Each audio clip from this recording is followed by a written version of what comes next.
JS그룹의 70층 펜트하우스 오피스 사방이 통유리로 된 그곳에서 강지훈 회장은 도시의 일몰을 내려다보고 있었다. 그의 표정은 1조 원짜리 계약을 방금 성사시킨 사람의 것이라고는 믿기지 않을 만큼 무표정했다. 그에게 성공은 산소와 같았다. 당연하지만 감흥은 없었다. 그는 수십억 달러 규모의 반도체 합병건을 마무리 짓고 임원들을 돌려보낸 참이었다. 회의실을 나서는 그들의 등 뒤로 지훈의 냉철한 시선이 꽂혔다. 그에게 JS그룹은 단순한 기업이 아니었다. 그것은 그의 유일한 자식이었고 그가 모든 것을 바쳐 이룩한 제국이었다. 피와 살을 이을 후계자는 없었기에 그는 회사를 강철로 만들었다. 5년 전 국내 최고의 권위자에게서 받은 불임 진단은 그의 인생의 마지막 문을 닫았다. 그는 저항하지 않고 받아들였다. 감정은 사치였고 현실은 데이터였다.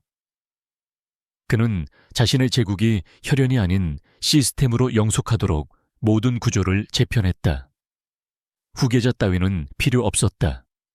JS라는 이름 자체가 그의 유산이 될 터였다. 그의 완벽하게 정돈된 책상 위에서 개인 휴대전화가 진동했다. 업무용이 아니었다. 발신인은 박 실장 강남의 요새라 불리는 그의 저택 보안 총책임자였다. 지훈은 미간을 살짝 찌푸리며 전화를 받았다. 박 실장의 목소리는 평소의 침착함과는 거리가 멀었다. 떨림이 역력했다. 회장님, 저택에 문제가 생겼습니다. 심각한 침입입니다. 지훈의 눈이 차가워졌다. 그의 저택 아르카디아는 전직 국정원 요원들과 최첨단 AI 보안 시스템으로 2중 3중 보호를 받는 곳이었다. 침입이라는 단어 자체가 성립 불가능한 공간이었다. 침입자는 그는 즉각적인 상황 보고와 해결책을 원했다. 그게 회장님, 침입자가 사람이 아닙니다. 아니 사람이긴 한데 말로 설명하기가 어렵습니다. 직접 오셔야 합니다. 중앙보안실입니다. 박 실장의 목소리는 거의 울먹임에 가까웠다. 지훈은 대답 대신 전화를 끊었다. 그의 완벽한 통제에 균열을 내려는 시도. 그는 이런 종류의 도발을 가장 혐오했다. 그는 즉시 엘리베이터로 향했다. 1층 로비에 대기 중이던 전용 마이바흐가 미끄러지듯 출발했다. 도시의 화려한 넌사인이 방탄 유리 위로 무의미하게 부서졌다. 마이바흐의 뒷좌석은 완벽하게 방음되어 있었지만 지훈의 머릿속은 시끄러웠다. 박 실장의 동요는 단순한 침입이 아님을 의미했다. 기업 스파인가 아니면 개인적인 원한 그는 수십 가지 시나리오를 검토하며 저택의 보안 시스템 도면을 머릿속으로 그렸다. 그는 아내 민서연에게 연락하지 않았다. 그들의 결혼은 JS그룹과 서연의 가문인 태아물산의 전략적 결합이었다. 태아가 무너져갈 때 지훈은 그들의 유통망이 필요했고 서연은 시의 안주인 자리가 필요했다. 불임 진단은 그들의 관계를 더욱 명확하게 만들었다. 동지에도 사랑도 아닌 철저한 비즈니스 파트너, 서연은 JS 문화재단의 이사장으로 완벽하게 자신의 역할을 수행했다. 우아하고 사교적이며 절대 지훈의 영역을 침범하지 않았다. 그녀 역시 아이에 대한 기대를 접은 듯 보였다. 아니, 어쩌면 처음부터 기대하지 않았을지도 몰랐다. 그들은 서로에게 필요한 것을 제공하는 완벽한 계약 관계였다. 차가 육중한 철문을 통과해 저택 입구에 섰다. 평소의 고요함은 사라지고 정복 차림의 경호원들이 분주하게 움직이며 긴장감이 공기를 채우고 있었다. 지훈이 차에서 내리자 박 실장이 창백한 얼굴로 달려왔다. 그는 감히 지훈의 눈을 마주치지 못했다. 회장님, 이쪽입니다. 중앙보안실입니다. 지훈은 아무 말 없이 그를 따랐다. 아르카디아의 심장부인 중앙보안실은 지하 5층에 위치했다. 외부와 완벽히 차단되고 오직 지훈의 홍채와 정맥 인식으로만 접근 가능한 JS그룹의 메인 서버보다 더 안전한 곳이었다. 육중한 티타늄 문이 소리 없이 열렸다. 그리고 지우는 그 자리에 얼어붙었다. 방 안에는 이미 아내 민서연이 와 있었다. 그녀는 새하얀 실크 드레스 차림으로 벽에 기댄 채 자신의 입을 가리고 있었다. 그녀의 아름다운 얼굴은 난생 처음 보는 경악과 공포로 창백하게 질려 있었다. 그러나 지훈의 시선은 그녀를 지나쳐 방 중앙으로 향했다. 그곳 수십 개의 모니터가 깜박이는 최첨단 보안 콘솔 위에는 믿을 수 없는 광경이 펼쳐져 있었다. 값비싸 보이는 동일한 디자인의 아기 바구니 4개가 나란히 놓여 있었다. 지훈은 숨을 멈췄다.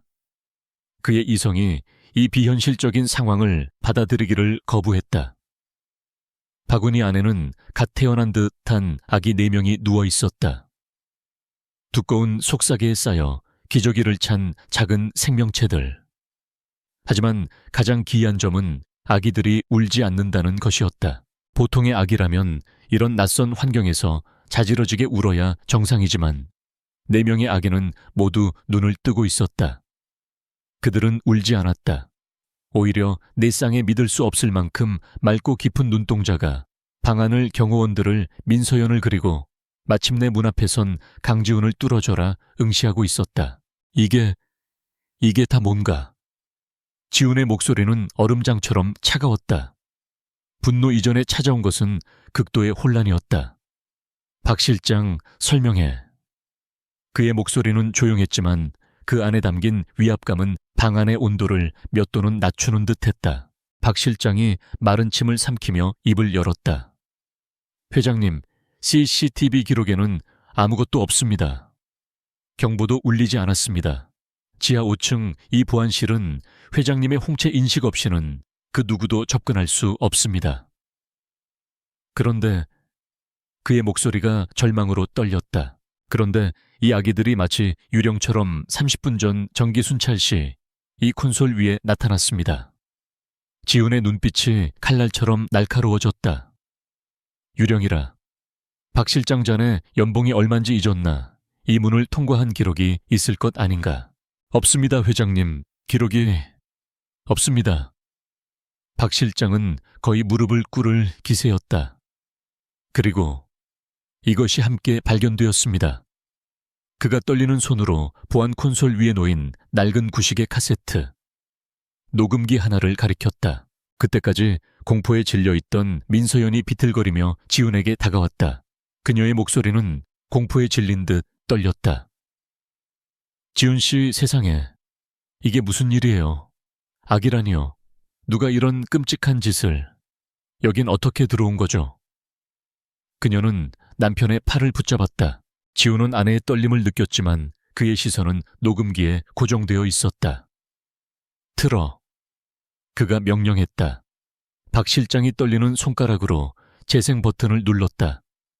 치직거리는 잡음이 잠시 이어지다 말지만 어딘가 기계적으로 반복되는 어린아이의 목소리가 보안실을 가득 메웠다. 아바. 정적이 흘렀다. 아바, 아바, 아바. 그 단어가 지훈의 뇌리에 망치처럼 박혔다. 아빠. 그가 평생 듣지 못할 것이라 확신했던 그의 현실과 가장 동떨어진 그 호칭이었다. 이것은 단순한 침입이 아니었다. 이것은 그 강지훈이라는 존재 자체에 대한 정면적인 조롱이자 공격이었다. 불임인 재벌 회장에게 아기 4명과 아빠라는 녹음을 보내다니. 이보다 더 악랄하고 잔인한 농담이 있을까? 지훈의 이성이 이 비현실적인 상황을 분석하려 애썼다. 분노가 피어오르기 시작했다. 그의 완벽한 통제에 명백한 균열이 가고 있었다. 맙소사. 민서연이 숨을 헐떡이며 중얼거렸다. 그녀는 지훈의 팔을 더욱 세게 붙잡았다. 지훈 씨, 이건 미친 짓이에요. 이건 저주라고요. 당장 경찰에 신고하고 이 아이들은 보호소로 보내야 해요. 당장요. 그녀는 진심으로 충격받고 혐오하는 듯 보였다. 그녀의 목소리는 절박했고 공포에 질려 있었다. 하지만 그 찰나의 순간 지훈은 놓치지 않았다. 아내의 눈동자, 공포와 경악으로 흔들리는 그 눈동자 깊은 곳에서 카메라 셔터보다 빠른 속도로 스쳐 지나간 차가운 빛을, 그것은 동정이나 연민 혹은 순수한 공포가 아니었다. 그것은 상황을 평가하고 계산하는 듯한 얼음처럼 냉철한 무언가였다. 그 빛은 그녀가 보호소라는 단어를 내뱉는 순간 가장 강렬하게 빛났다가 즉시 사라졌다. 지우는 아내에게서 시선을 떼고 다시 아기들에게로 돌렸다. 서연이 그렇게 소리쳤음에도 아기들은 여전히 울지 않았다. 그들은 마치 이 모든 소동의 중심에서 폭풍의 눈처럼 고요했다. 네 쌍의 눈동자가 여전히 강지훈 그만을 바라보고 있었다. 4명의 아기, 불가능한 침입, 그리고 아빠라는 단어. 지훈은 결정을 내렸다. 경찰이 아니었다. 보호소도 아니었다. 그의 제국에 침입한 이 변수는 그가 직접 통제하고 분석해야 했다. 박 실장. 지훈의 목소리가 다시금 절대적인 통제력을 되찾았다. 그의 감정은 이미 차가운 이성 밑으로 가라앉았다. 지금 즉시 저택을 전면 폐쇄해. 레벨 1 비상사태다. 외부와의 모든 유무선 통신은 내 허락 없이는 금지한다. 그는 민서연을 바라보았다. 서연 씨, 당신도 마찬가지야. 이 방에서 일어난 일은 그 누구에게도 발설해선 안 돼. 내 부모님께도. 그의 목소리는 부드러웠지만 거절할 수 없는 명령이었다. 서연은 입술을 깨물며 고개를 끄덕였다. 그녀의 눈에는 아직 충격이 가시지 않은 듯 보였다. 지우는 다시 박 실장에게 명령했다. 그리고 김 비서에게 연락해. JS병원 VIP 병동에 강 박사팀 전원을 이리로 오라고 해. 보안 서약 받고 15분 내로. 그는 바구니 안의 아기들을 차갑게 내려다보며 말을 이었다. DNA 개음사를 실시한다. 민서연의 얼굴에서 핏기가 완전히 가시는 것이 어둠 속에서도 느껴졌다. 그녀는 무언가 말을 하려다 입을 다물었다. 그녀는 그저 남편의 얼음장 같은 옆모습과 기저귀를 찬 채 자신들의 운명을 결정지을 남자를 빤히 쳐다보는 4명의 신비한 아기들을 번갈아 볼 뿐이었다. 고요한 보안실 안 아빠라는 녹음만이 기계적으로 계속 울리고 있었다. 강지훈의 명령은 절대적이었다.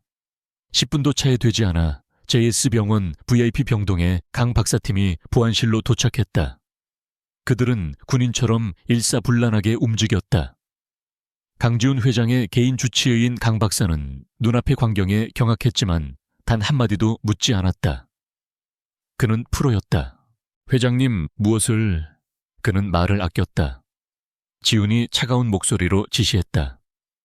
나와 저기 있는 4명의 아기, 친자 확인 검사를 위한 샘플을 채취한다. 가장 빠르고 가장 정확한 방식으로. 강 박사의 눈이 커졌지만 그는 즉시 고개를 끄덕였다. 알겠습니다. 구강 상피세포와 혈액 둘 다 채취해서 하겠습니다.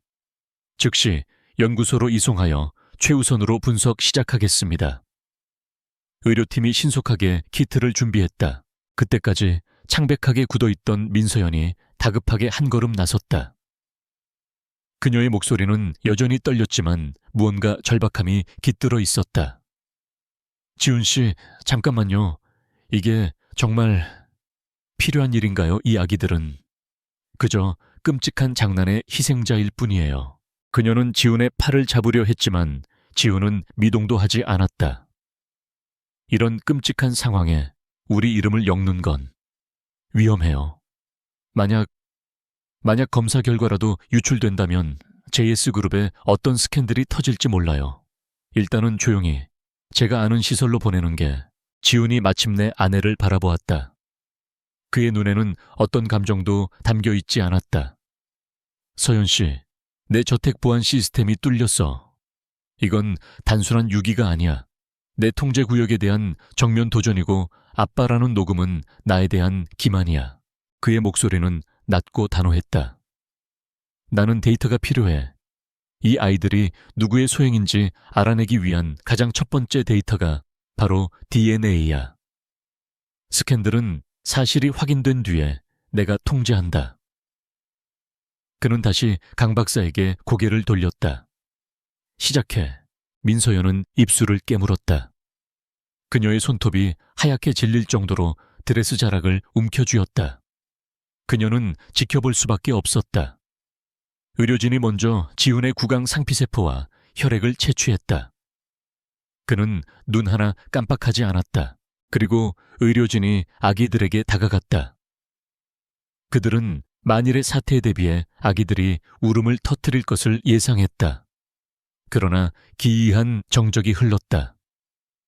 첫 번째 아기, 그리고 두 번째, 세 번째, 네 번째 아기.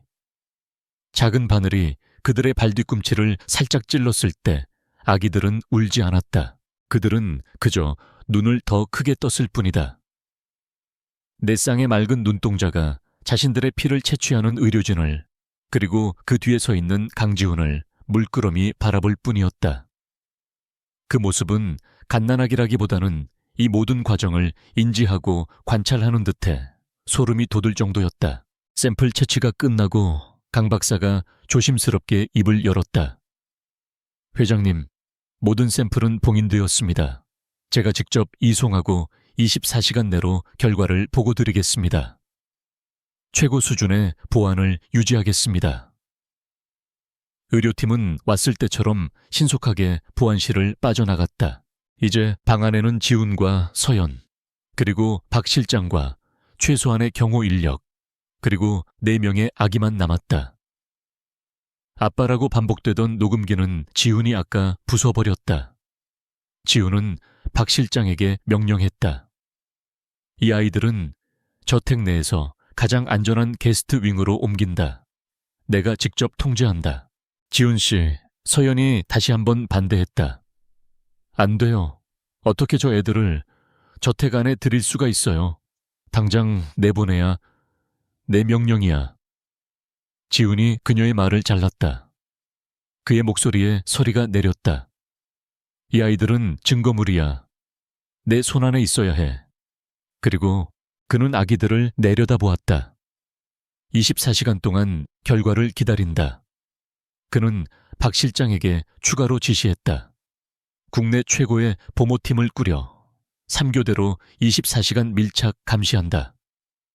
모든 대화와 행동은 기록하고 신원 조회는 S급으로 진행해. 지금 당장. 박 실장이 즉각 움직였다. 민서연은 더 이상 아무 말도 하지 못했다. 그녀는 남편의 결정을 되돌릴 수 없음을 알았다. 그녀의 얼굴은 절망으로 굳어 있었다. 그녀는 아기들을 혐오스럽다는 듯이 바라보며 조용히 보안실을 나갔다. 그녀의 뒷모습은 그 어느 때보다 위태로워 보였다. 지옥 같은 24시간이 시작되었다. 저택 아르카디아는 완벽하게 봉쇄되었다. 강지훈은 자신의 집무실에 틀어박혀 밀려드는 업무를 기계처럼 처리했다. 하지만 그의 신경은 온통 게스트 윙에 가 있었다. 그곳은 임시로 신생아 집중치료실 수준의 보안과 설비가 갖춰졌다. 김민준 비서 통칭. 김 비서가 긴급히 호출되어 저택으로 복귀했다. 그는 지훈의 수족이자 그림자였다. 그는 4명의 아기 존재에 대해 보고받았지만 지훈처럼 표정 변화 하나 없었다. 그는 오직 지시를 기다릴 뿐이었다. 회장님, 저택의 모든 출입 기록 CCTV 센서 로그를 3중으로 교차 검증했습니다. 박 실장의 보고대로입니다. 물리적인 침입 흔적은 전무합니다. 지하 5층 보안실은 오직 회장님의 홍채와 정맥 인식으로만 열렸으며 그 기록은 지난 72시간 동안 단 한 번도 없습니다. 지훈은 모니터에서 눈을 떼지 않은 채 물었다.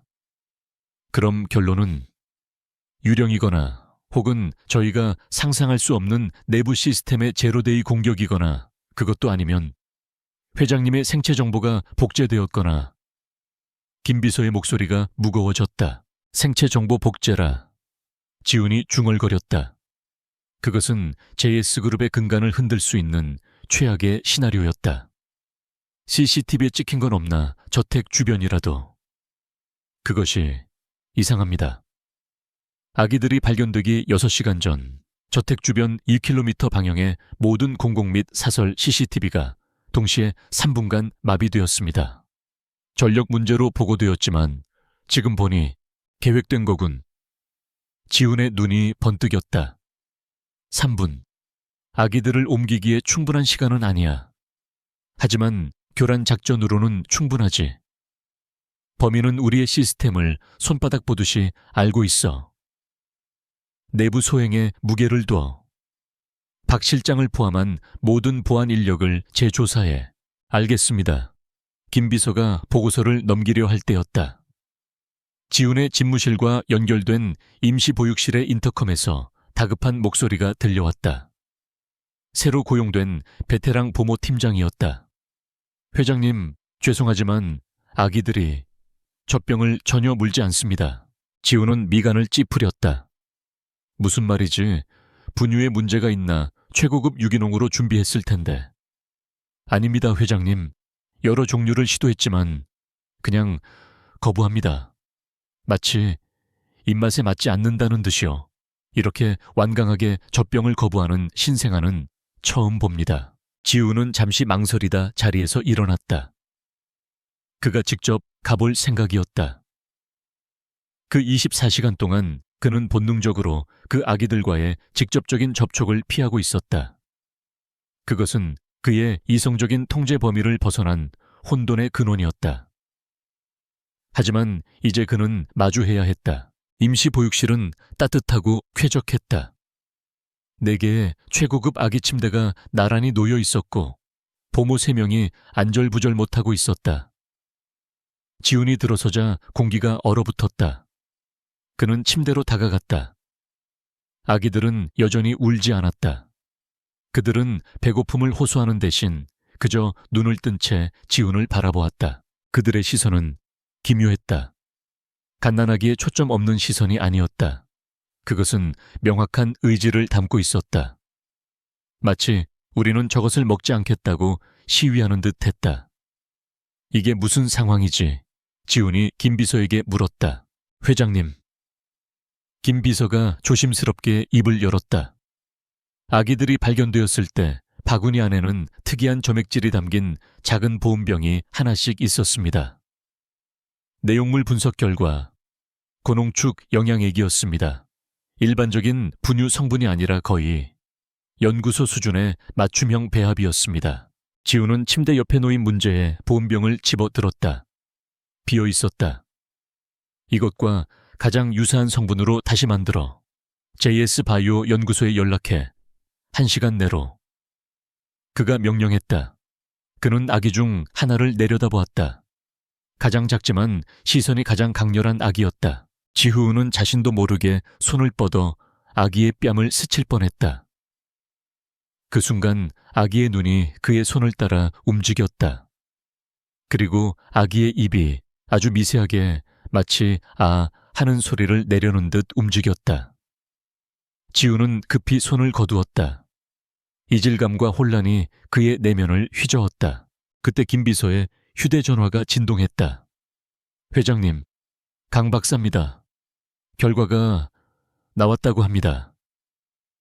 지훈의 심장이 아주 미세하게, 그러나 분명하게 박동을 놓쳤다.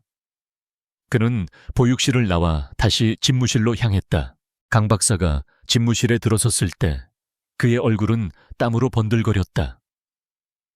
그는 봉인된 서류 봉투를 든 손을 부들부들 떨고 있었다. 민서연도 어느새 연락을 받고 집무실로 들어와 있었다.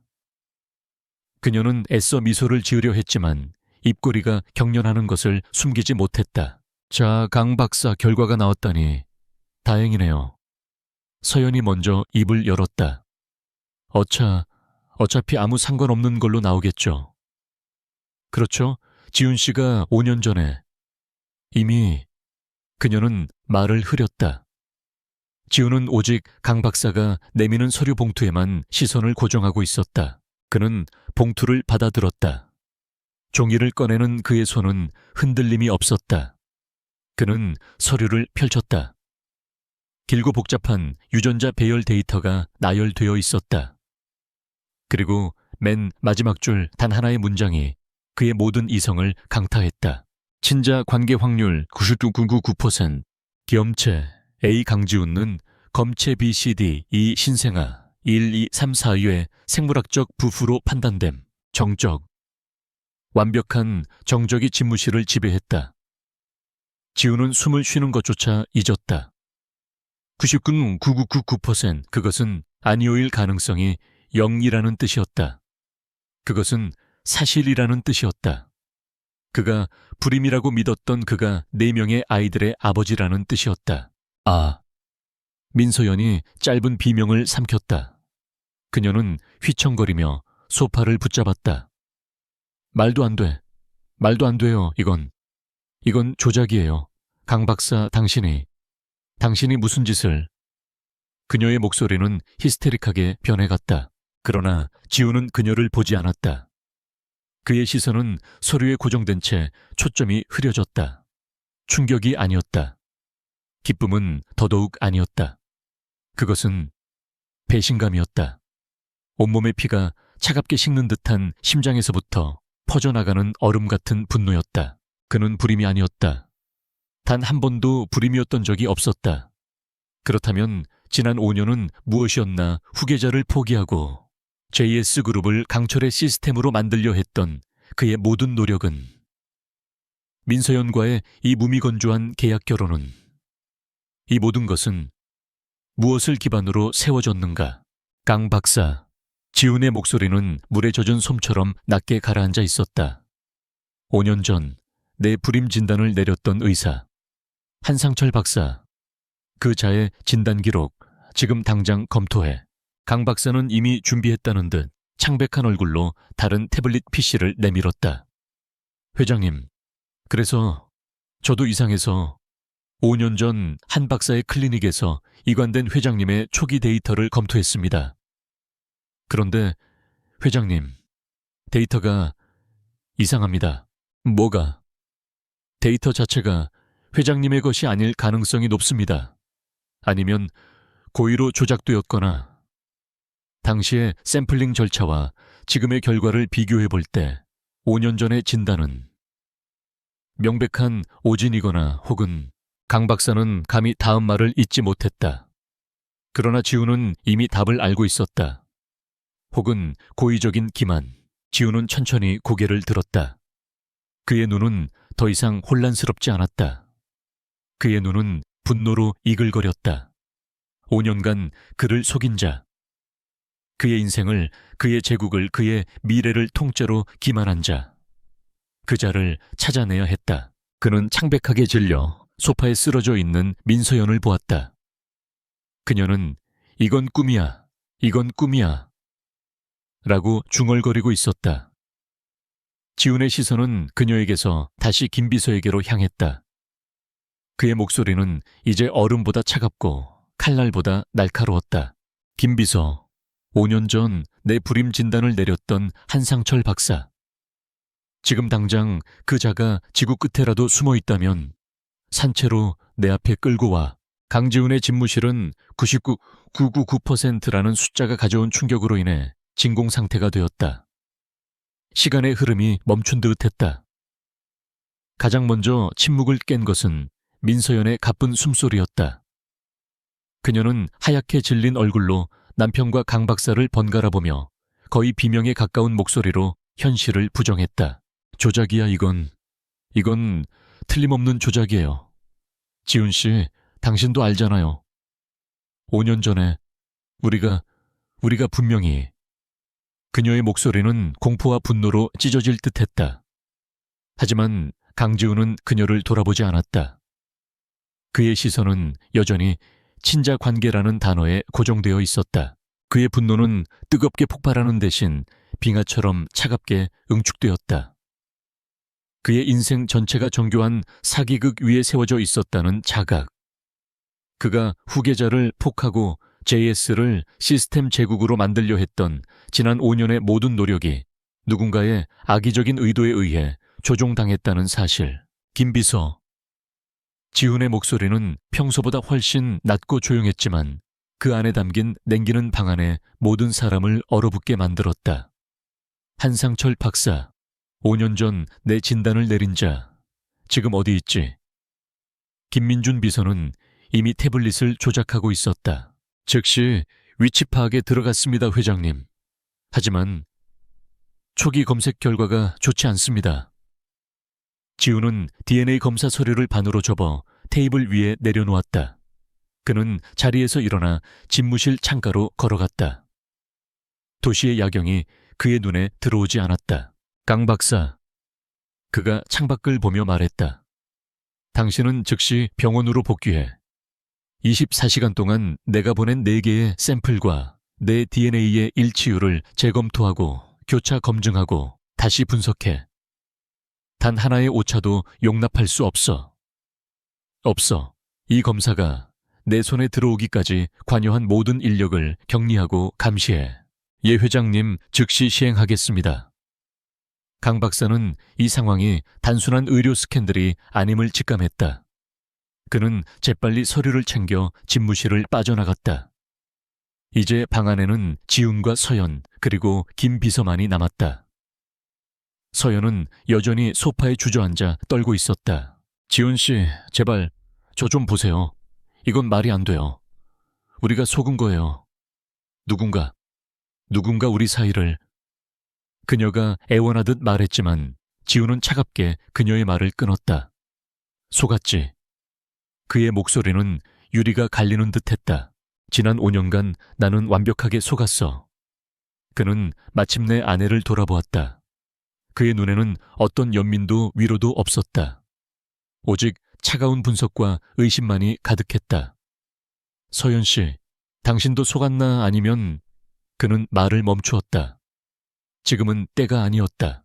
그는 김 비서에게 고개를 돌렸다.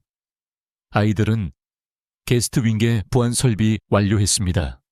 회장님의 지시대로 S급 보모팀이 3교대로 배치되었고 모든 구역에 마이크와 카메라가 설치되었습니다. JS 바이오 연구소에서 특수 조제한 영양액도 도착했습니다. 지우는 집무실을 나섰다. 서연이 다급하게 그를 따르려 했지만 지훈의 경호원 2명이 조용히 그녀의 앞을 막아섰다. 회장님께서는 혼자만의 시간이 필요하십니다, 사모님. 서연은 그들의 기계적인 눈빛 앞에서 절망적으로 주저앉았다. 지훈은 게스트 윙으로 향했다. 그곳은 더 이상 손님을 위한 공간이 아니었다. JS그룹의 최고 보안 기술이 집약된 완벽한 통제구역으로 변해 있었다. 그는 방탄 유리로 된 관찰실에서 안을 들여다보았다. 4명의 아기들은 따뜻한 인큐베이터형 침대에서 잠들어 있었다. JS 바이오에서 만든 영양액을 먹은 뒤 아기들은 처음으로 평온을 찾은 듯 했다. 지우는 유리벽에 손을 짚었다. 저 작은 생명체들, 자신의 핏줄, 자신이 존재조차 몰랐던 4명의 후계자. 그는 기쁨이나 감동을 느낄 수 없었다. 그의 머릿속은 오직 왜라는 질문으로 가득 차 있었다. 왜 이제 와서 누가 그리고 아이들의 어머니는 누구인가? 이 모든 질문의 시작은 단 한 사람 한상철 박사였다. 그를 찾아야 모든 퍼즐이 맞춰지기 시작할 터였다. 그는 관찰실을 나와 다시 자신의 서재로 돌아갔다. 그곳은 외부와 완벽히 차단된 그의 진짜 지휘 본부였다.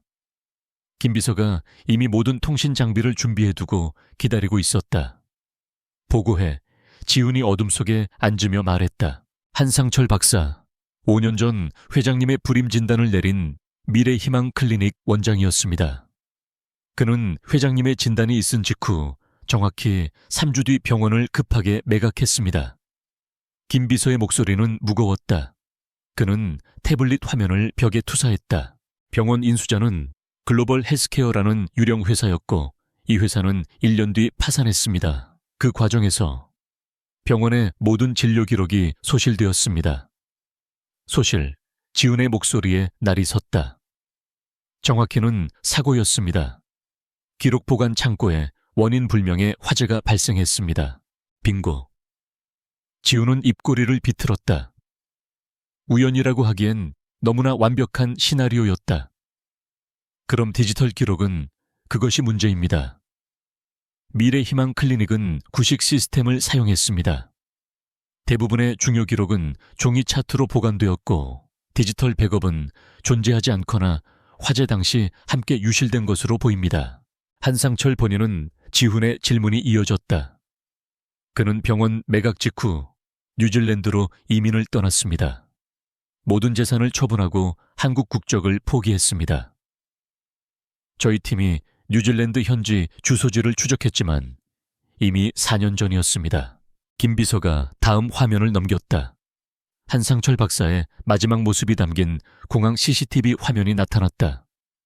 그는 오클랜드에 도착한 기록은 있지만 그 이후의 행적이 묘연합니다. 신용카드 사용 내역, 의료 기록, 그 어떤 생체 반응도 없습니다. 그는 증발했습니다. 지훈은 눈을 감았다. 화재로 사라진 기록, 증발해버린 의사. 이것은 단순한 의료 사고나 은퇴가 아니었다. 이것은 완벽하게 계획된 꼬리 자르기였다. 누군가가 강지훈을 속이기 위해 한상철을 이용했고 이용 가치가 다하자 그를 처리한 것이다. 그에게 거액의 돈이 흘러 들어간 흔적은 찾았습니다. 병원 매각 대금 외에 그의 차명 계좌로 의심되는 스위스 비밀 계좌에 50억 원이 입금되었습니다.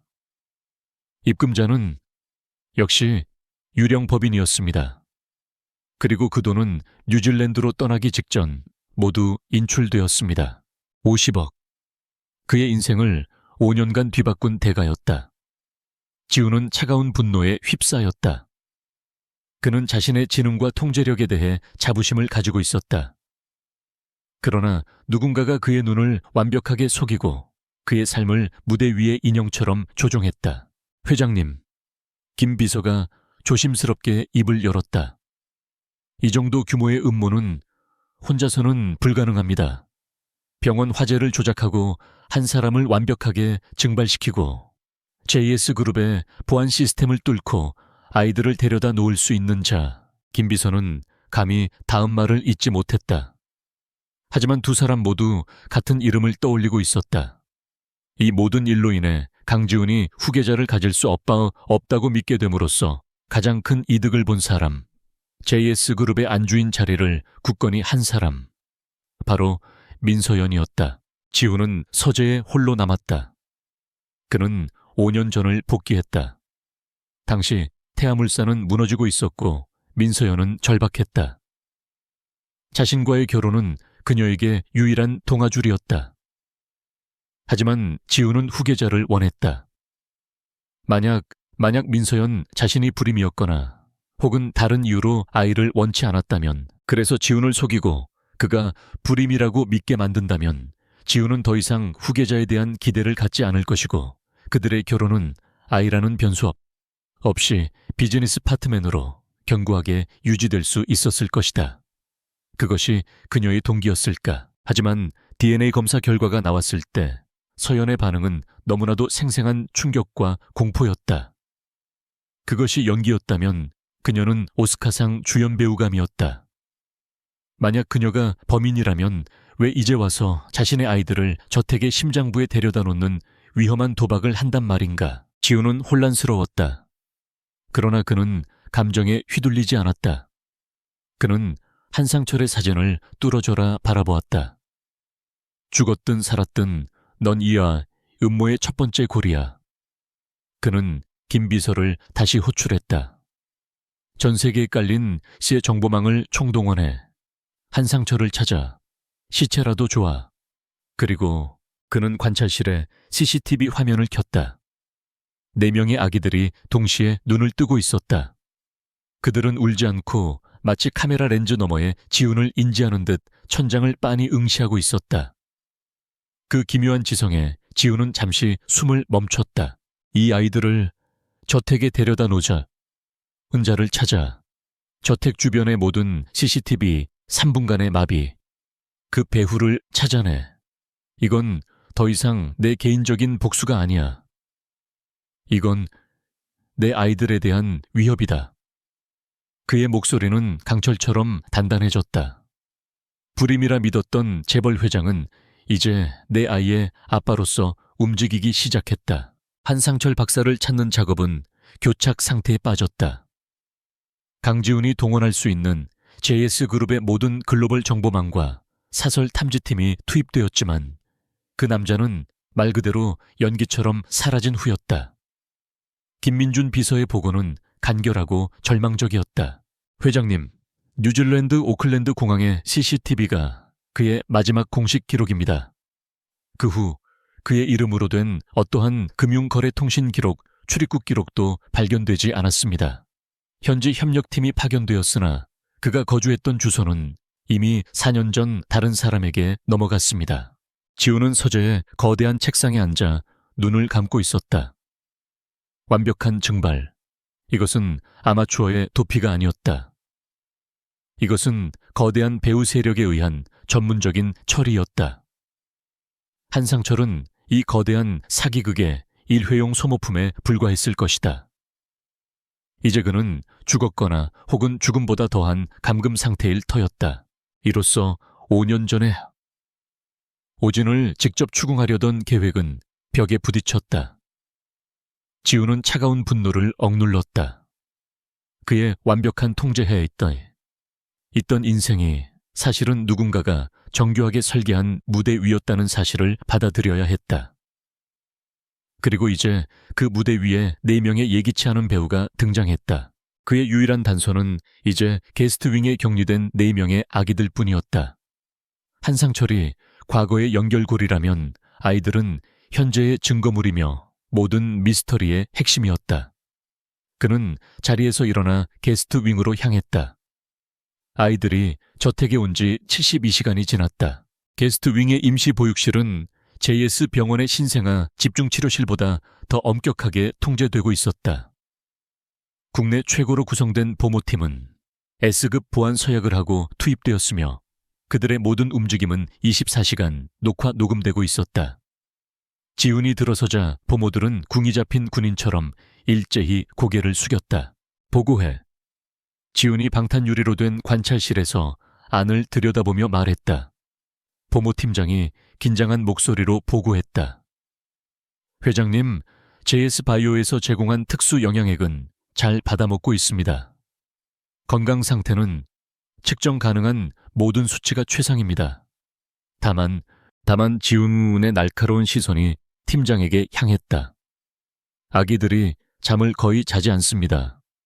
신생아라면 하루 18시간 이상을 자야 하는데 이 아기들은 마치 교대로 불침번을 서는 것처럼 번갈아가며 깨어 있습니다. 그리고 울지 않습니다. 절대 울지 않습니다. 지우는 관찰실 안으로 들어섰다. 4개의 아기 침대가 나란히 놓여 있었다. 그의 말대로 2명은 자고 있었고 2명은 눈을 뜨고 있었다. 그들은 지훈이 들어서러자 마치 약속이라도 한 듯 2쌍의 눈동자가 동시에 그를 향했다. 그 시선은 순수한 갓난아기의 것이 아니었다. 그것은 인지와 분석의 시선이었다. 지훈은 자신도 모르게 마른 침을 삼켰다. 그는 가장 안쪽에 있는 다른 아이들보다 조금 더 작지만 시선이 유독 강렬한 아기에게 다가갔다. 그가 속으로 알파라고 명명한 아기였다. 그때 다른 보모가 조심스럽게 입을 열었다. 회장님, 그리고 저 첫 번째 아기 이상한 점이 있습니다. 다른 아기들은 조용한 클래식 음악을 틀어주면 안정을 찾는데 저 아기는 유독 저쪽을 향할 때만 얌전해집니다. 보모가 가리킨 곳은 방 한쪽에 놓인 태블릿이었다. 그 태블릿은 원래 아기들에게 청각 자극용 음악을 들려주기 위해 설치된 것이었다. 무슨 말이지? 지훈이 물었다. 태블릿의 각도를 조금이라도 바꾸면 아기가 웁니다. 아니, 우는 것이 아니라 극도로 불안해하며 알아들을 수 없는 소리를 냅니다. 지훈은 미간을 찌푸렸다. 그는 직접 태블릿을 집어들었다. 그러자 알파 아기의 눈이 즉각적으로 태블릿을 따라 움직였다. 지훈이 태블릿을 반대쪽으로 돌리자 아기는 정말로 으느 하는 마치 항의하는 듯한 소리를 내기 시작했다. 숨이 가빠지고 얼굴이 붉어졌다. 지훈은 다시 태블릿을 원래 위치로 돌려놓았다. 아기는 즉시 안정을 되찾았다. 그리고 그 시선은 태블릿 너머, 정확히는 태블릿이 향하고 있던 벽의 한 지점에 고정되었다. 지우는 아기의 시선을 따라갔다. 그곳은 게스트윙의 장식장이었다. 그 장식장에는 강지훈의 업적을 기리는 몇 개의 기념패와 사진들이 놓여 있었다.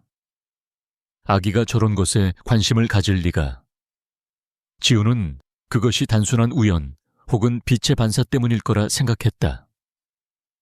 하지만 알파는 포기하지 않았다. 아기는 자신의 작은 손을 믿을 수 없을 만큼 정확한 방향으로 들어 올렸다. 속사계에 쌓여 있었지만 그 작은 주먹은 명백히 한 곳을 가리키고 있었다. 장식장 위 여러 개의 사진 액자 중 정확히 하나였다. 지우는 홀린 듯 그 액자를 집어들었다. 그것은 약 15개월 전 JS 바이오가 주최한 국제생명공학 이노베이션 컨퍼런스의 기념사진이었다. 그가 조명한 노벨상 수상자들과 악수를 나누는 지극히 공식적인 사진이었다. 그는 사진을 아기에게 가까이 가져갔다. 아기는 지훈의 얼굴이나 노벨상 수상자에게는 관심이 없었다.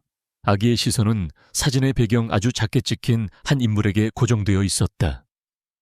그제야 지훈도 그녀를 보았다.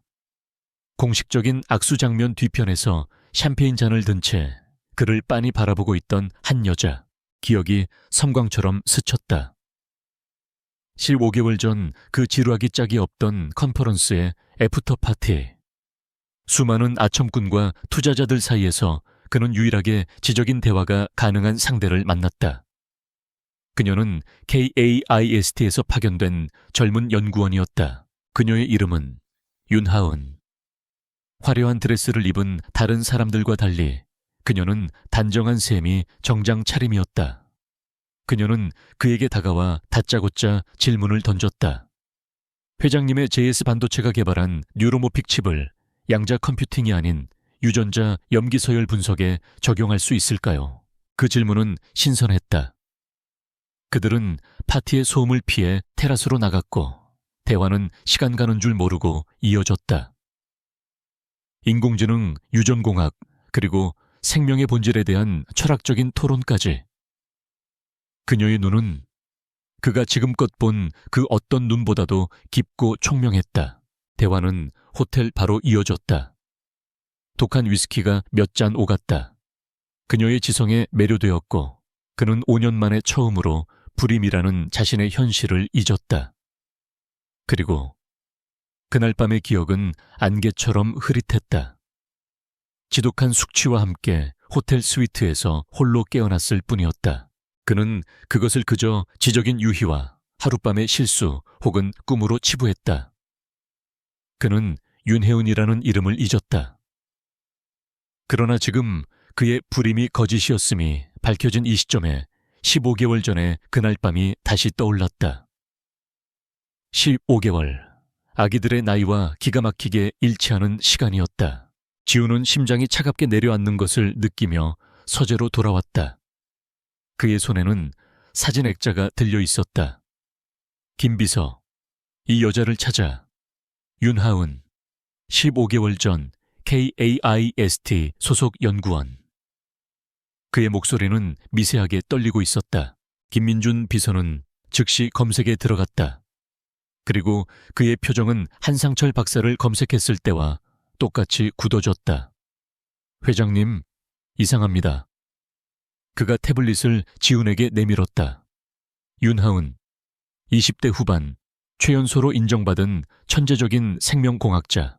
그녀는 14개월 전 정확히 컨퍼런스가 끝나고 한 달 뒤 KAIST에 갑작스러운 사직서를 제출했습니다. 이유는 기록상으로는 개인적인 건강상의 이유입니다. 하지만 그 직후 그녀는 모든 것을 정리했습니다. 김 비서가 다음 화면을 넘겼다. 그녀는 원룸 보증금을 빼고 모든 신용카드를 해지했으며 연구실 동료들과의 연락을 모두 끊었습니다. 부모님께는 장기 해외 연수를 간다고만 알린 채 그 이후로 완벽하게 사라졌습니다. 또다시 증발이었다. 한상철 박사와 똑같은 방식. 완벽하게 계획된 실종. 지우는 모든 조각을 맞췄다. 누군가가 한상철을 이용해 자신을 속였다. 그리고 그 시기에 자신은 윤혜원을 만났다. 그녀가 임신했다는 사실을 알게 된 그 누군가는 그녀 역시 처리한 것이다. 하지만 그녀는 살아있었다. 그리고 아이들을 지켜냈다. 1년 넘게 그 누군가의 감시를 피해 아이들을 키웠다. 그리고 마침내 더 이상 버틸 수 없게 되자 아이들을 가장 안전한 곳 동시에 가장 위험한 곳인 아버지 강지훈의 저택 심장부에 보낸 것이다. 그녀는 살아있어. 지훈이 중얼거렸다. 그리고 이 아이들은 그 여자가 나에게 보낸 구조 신호야. 그의 분노는 이제 명확한 방향을 잡았다. 자신을 속인 자, 그리고 한 여자의 인생과 자신의 아이들을 위협하는 그 미지의 적. 한편 저택의 반대편 윙 민서연의 화려한 드레스룸에서 그녀는 차가운 얼굴로 거울을 보고 있었다. 그녀의 귀에는 초소형 무선 이어폰이 꽂혀 있었다. 그녀는 남편의 움직임을 그가 게스트 윙에서 사진을 들고 나오는 것까지 모두 보고받고 있었다. 그녀의 완벽하게 관리된 얼굴이 분노로 일그러졌다. 윤하은, 그년이 살아있었어. 그녀는 자신의 계획이 틀어지고 있음을 직감했다. 강지훈이 윤혜은의 존재를 알아차렸다. 그가 한상철이라는 미끼를 무시하고 아이들을 통해 진실의 핵심에 접근하기 시작했다. 민서연은 더 이상 기다릴 수 없었다. 그녀는 서랍 깊숙한 곳에서 암호화된 번호폰을 꺼냈다. 그리고 단 하나의 문자 메시지를 보냈다. 수신인은 그림자였다. 그가 윤혜연의 흔적을 찾았어. 아이들이 단서가 됐어. 더 이상 미룰 수 없어. 플랜 B를 실행해. 아이들을 처리해. 몇 초 뒤 답장이 왔다. 승인. 비용이 2배로 청구될 것. 서연은 망설임 없이 확인을 눌렀다. 그녀는 번호폰의 유심을 부러뜨려 변기에 버렸다. 거울 속 그녀의 얼굴은 다시 우아하고 슬픔에 잠긴 남편을 걱정하는 JS그룹의 안주인으로 돌아와 있었다. 하지만 그녀의 눈은 뱀처럼 차가웠다. 민서연은 그녀의 드레스룸 저택 아르카디아 내에서 유일하게 강지훈의 감시 시스템이 미치지 못하는 자신만의 성격에 앉아 있었다. 벽면을 가득 채운 화려한 드레스와 보석들은 그녀의 승리이자 갑옷이었다. 그녀는 거울 속에 비친 자신의 완벽한 얼굴을 바라보았다. JS그룹의 우아하고 자비로운 안주인. 태화물산의 몰락을 딛고 일어선 불사조. 하지만 지금 거울 속의 여자는 분노로 미세하게 떨고 있었다. 윤하은, 그리고 4명의 아이들. 그녀가 지난 5년간 공들여 쌓아 올린 완벽한 성이 이 예측 불가능한 변수들로 인해 뿌리째 흔들리고 있었다. 그녀는 그림자에게 플랜 B를 지시한 번호폰의 유심칩을 손톱으로 부러뜨렸다. 칩이 날카로운 소리를 내며 두 동강 났다. 그녀의 계획은 완벽했다. 5년 전 아버지 민 회장이 눈물로 애원하며 그녀를 강지훈에게 보냈을 때 서연은 이미 알고 있었다. 태화물산은 끝났다. 그녀가 잡을 수 있는 동아줄은 오직 JS그룹의 강지훈뿐이었다. 그는 차갑고 무자비했지만 치명적인 약점을 가지고 있었다. 그는 후계자를 원했다. 강지훈이라는 남자는 모든 것을 통제하려 들지만 핏줄이라는 원초적인 욕망에는 그 역시 자유롭지 못했다. 서연은 알았다. 아이를 낳지 못하는 아내는 아무리 아름답고 유능해도 결국 교체될 소모품에 불과하다는 것을. 그녀는 자신의 건강검진 기록을 확인했다. 그녀는 완벽하게 건강했다. 그래서 그녀는 방향을 틀었다. 자신이 아닌 강지훈이 아버지가 될 수 없다면, 그가 만약 불임이라는 절망적인 진단을 받는다면 그는 후계자에 대한 기대를 접을 것이다. 그리고 아이를 낳지 못하는 아내인 자신은 그의 유일한 동반자이자 연민의 대상, 그리고 흔들리지 않는 파트너가 될 터였다. 그녀는 태아가 몰락하기 전 가문이 수십 년간 관리해온 어둠 속 인맥을 동원했다. 한상철 박사는 그중 가장 다루기 쉬운 말이었다. 그는 돈에 약했고 겁이 많았다. 서연은 그의 도박빚을 갚아주는 대신 강지훈의 검사 샘플을 바꿔치기 하고 불임 진단서를 만들라고 지시했다. 50억이라는 거액과 태아의 마지막 위협 앞에서 한상철은 무너졌다. 지훈은 논리와 데이터를 신봉하는 남자였다. 그는 권위 있는 의사의 진단을 의심하지 않았다. 완벽한 성공이었다. 서연은 이후 한상철의 병원에 사고를 위장한 방화를 지시해 모든 종이 기록을 태웠고 한상철 본인은 남미의 어느 외딴 섬으로 이민을 보내버렸다. 그는 사실상 서연의 개인 감옥에 갇힌 것이나 다름없었다. 모든 것이 그녀의 계획대로 흘러갔다. 지훈은 아이를 포기했고 JS그룹이라는 시스템 자체를 후계자로 삼기 위해 더욱 일에 몰두했다. 서연은 JS 문화재단의 이사장으로서 명성과 부를 누리며 지훈의 곁에서 완벽한 안주인 행세를 했다. 그녀의 장기적인 계획은 10년쯤 뒤 지훈이 모든 희망을 버렸을 때쯤 기적적으로 먼 친척의 아이를 입양하는 것이었다. 물론 그 아이는 태아 가문의 핏줄이 섞인 그녀가 완벽하게 통제할 수 있는 아이일 터였다. 그렇게 JS그룹은 결국 그녀의 손안에 들어올 예정이었다. 그런데 윤하윤이 나타났다. 서연은 남편의 모든 것을 감시했다. 그가 참석하는 모든 행사, 모든 만남을. 15개월 전 그 생명공학 컨퍼런스도 마찬가지였다. 그녀는 지훈이 그 젊고 당돌한 연구원과 지적인 대화를 나누는 것을 흥미로운 유희 정도로 치부했다. 하지만 그녀의 감시망은 윤하윤이 파티 다음 날 임신 테스트기를 사는 것을 포착했다. 그리고 한 달 뒤 그녀가 KAIST에 사직서를 낸 것도. 서연은 경악했다. 강지훈은 불임이 아니었다. 한상철이 그녀를 속였거나 아니면 그날 밤의 실수가 기적을 만든 것이었다. 서연은 즉시 윤혜은에게 사람을 보냈다. 돈으로 회유하고 그녀의 가족을 빌미로 협박했다. 윤혜은은 사라졌다. 서연은 그녀가 아이를 지웠거나 혹은 어딘가에 숨어 조용히 아이를 낳아 평범하게 살 것이라 생각했다. 그것은 통제 가능한 범위 내의 실수였다. 하지만 그녀는 윤혜은의 천재성을 과소평가했다. 그리고 4명의 아이들이라는 최악의 변수를 예상하지 못했다. 윤혜은은 서연의 감시망을 피해 1년 넘게 아이들을 키웠다.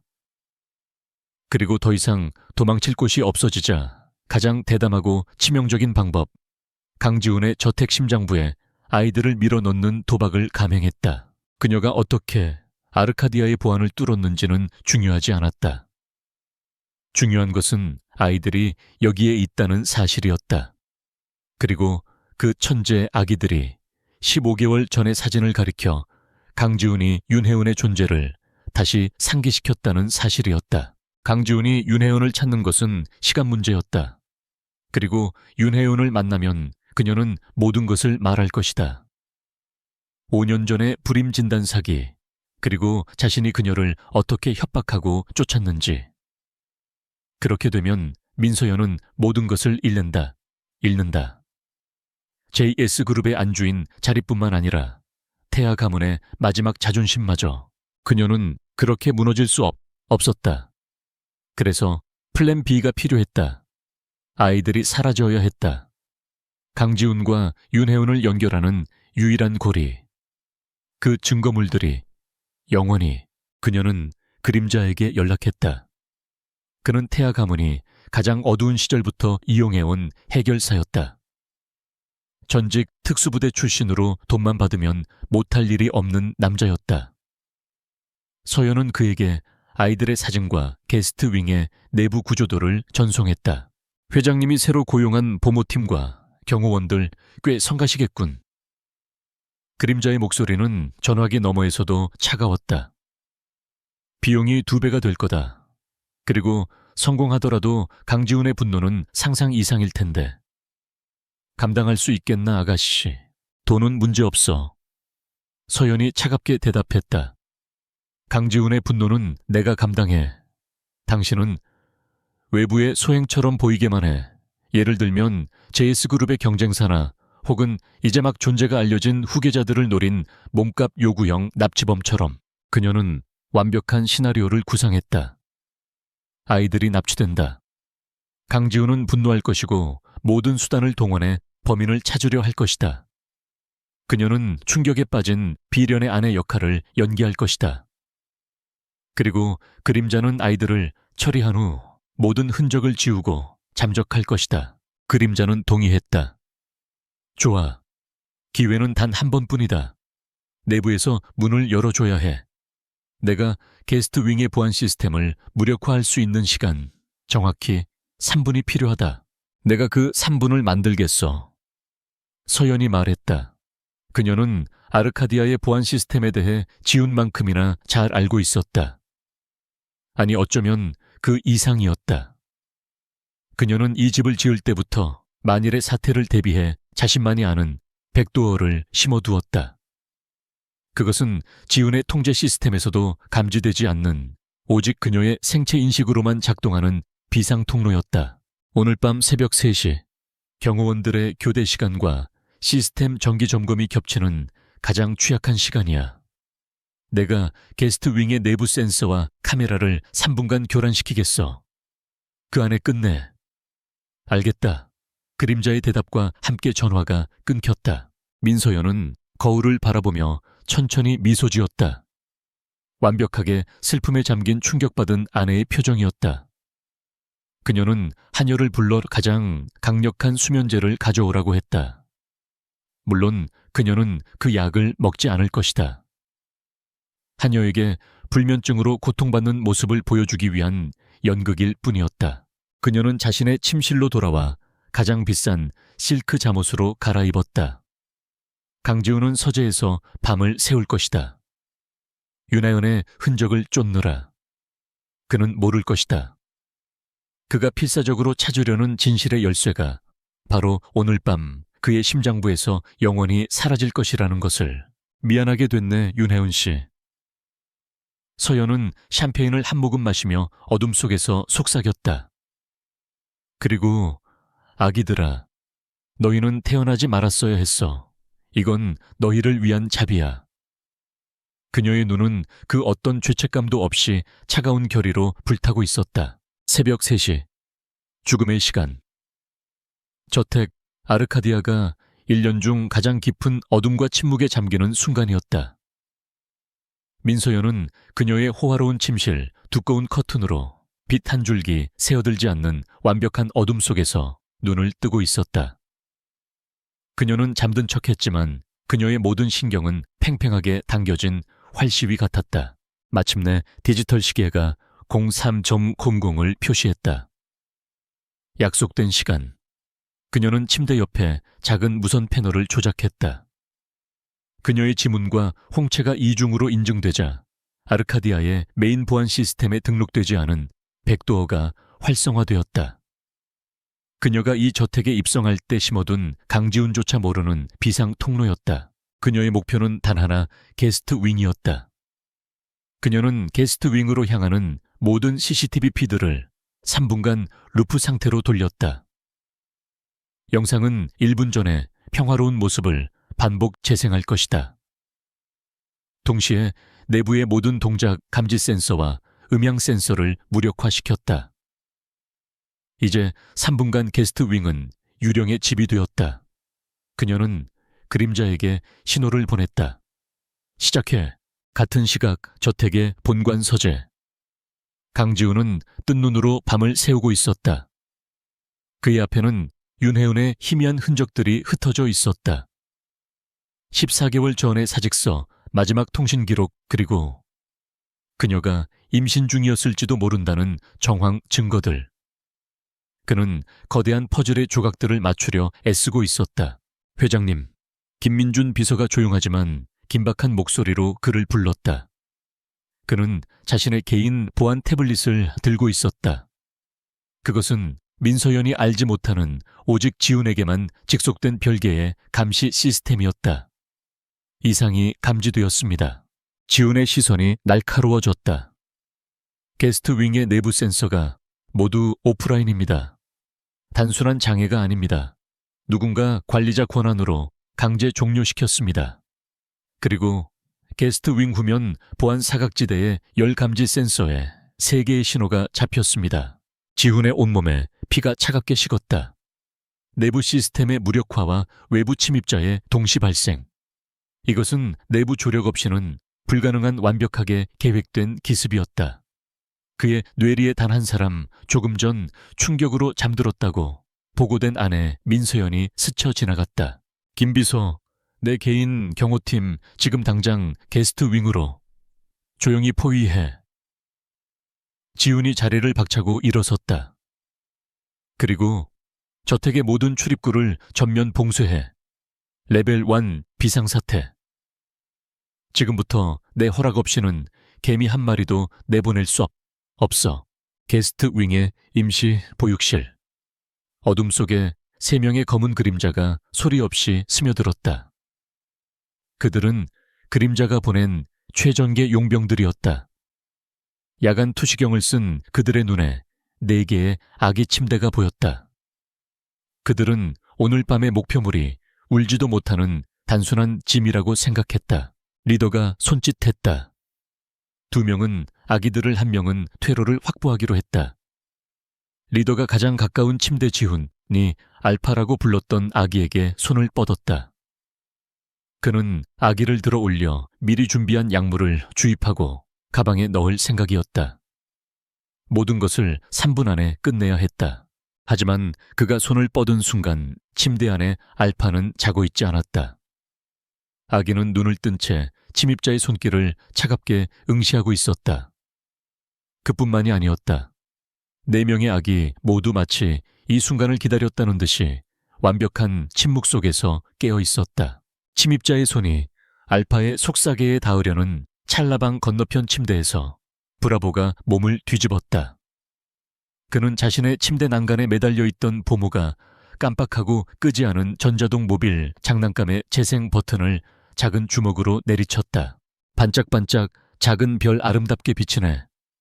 찢어질 듯이 크고 요란한 동요 소리가 완벽한 정적을 깨고 보육실 전체에 울려 퍼졌다. 젠장 리더가 욕설을 내뱉었다. 소음은 그들의 은밀함을 깨뜨렸다. 당장 저거 꺼. 다른 대원이 브라보의 침대로 달려가 모빌을 부수려 할 때 알파가 다시 한번 움직였다.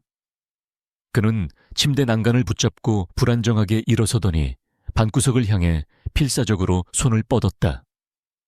그곳에는 보육용 스마트 컨트롤 태블릿이 충전기에 꽂혀 있었다. 3번째, 아기 찰리가 그 의도를 즉시 알아챘다. 그는 4명 중 가장 활동적이었다. 그는 끙끙거리는 소리를 내며 침대에서 굴러 떨어졌다. 부드러운 카펫덕에 다치진 않았다. 그는 용병들의 시선이 브라보에게 쏠린 틈을 타 어둠 속을 미친 듯이 기었다. 이 비려먹을 소리. 용병이 모빌을 주먹으로 내리쳐 부쉈다. 동요가 멈췄다. 다시 정적이 찾아왔다고 생각한 순간 찰리의 작은 손바닥이 기적처럼 태블릿의 화면을 내리쳤다. 그가 누른 것은 단 하나. 붉은색 비상 호출 버튼이었다. B. 민서연이 예상하지 못한 백도어 시스템과도 연동되지 않은 별개의 비상벨이 저택 전체를 뒤흔들었다.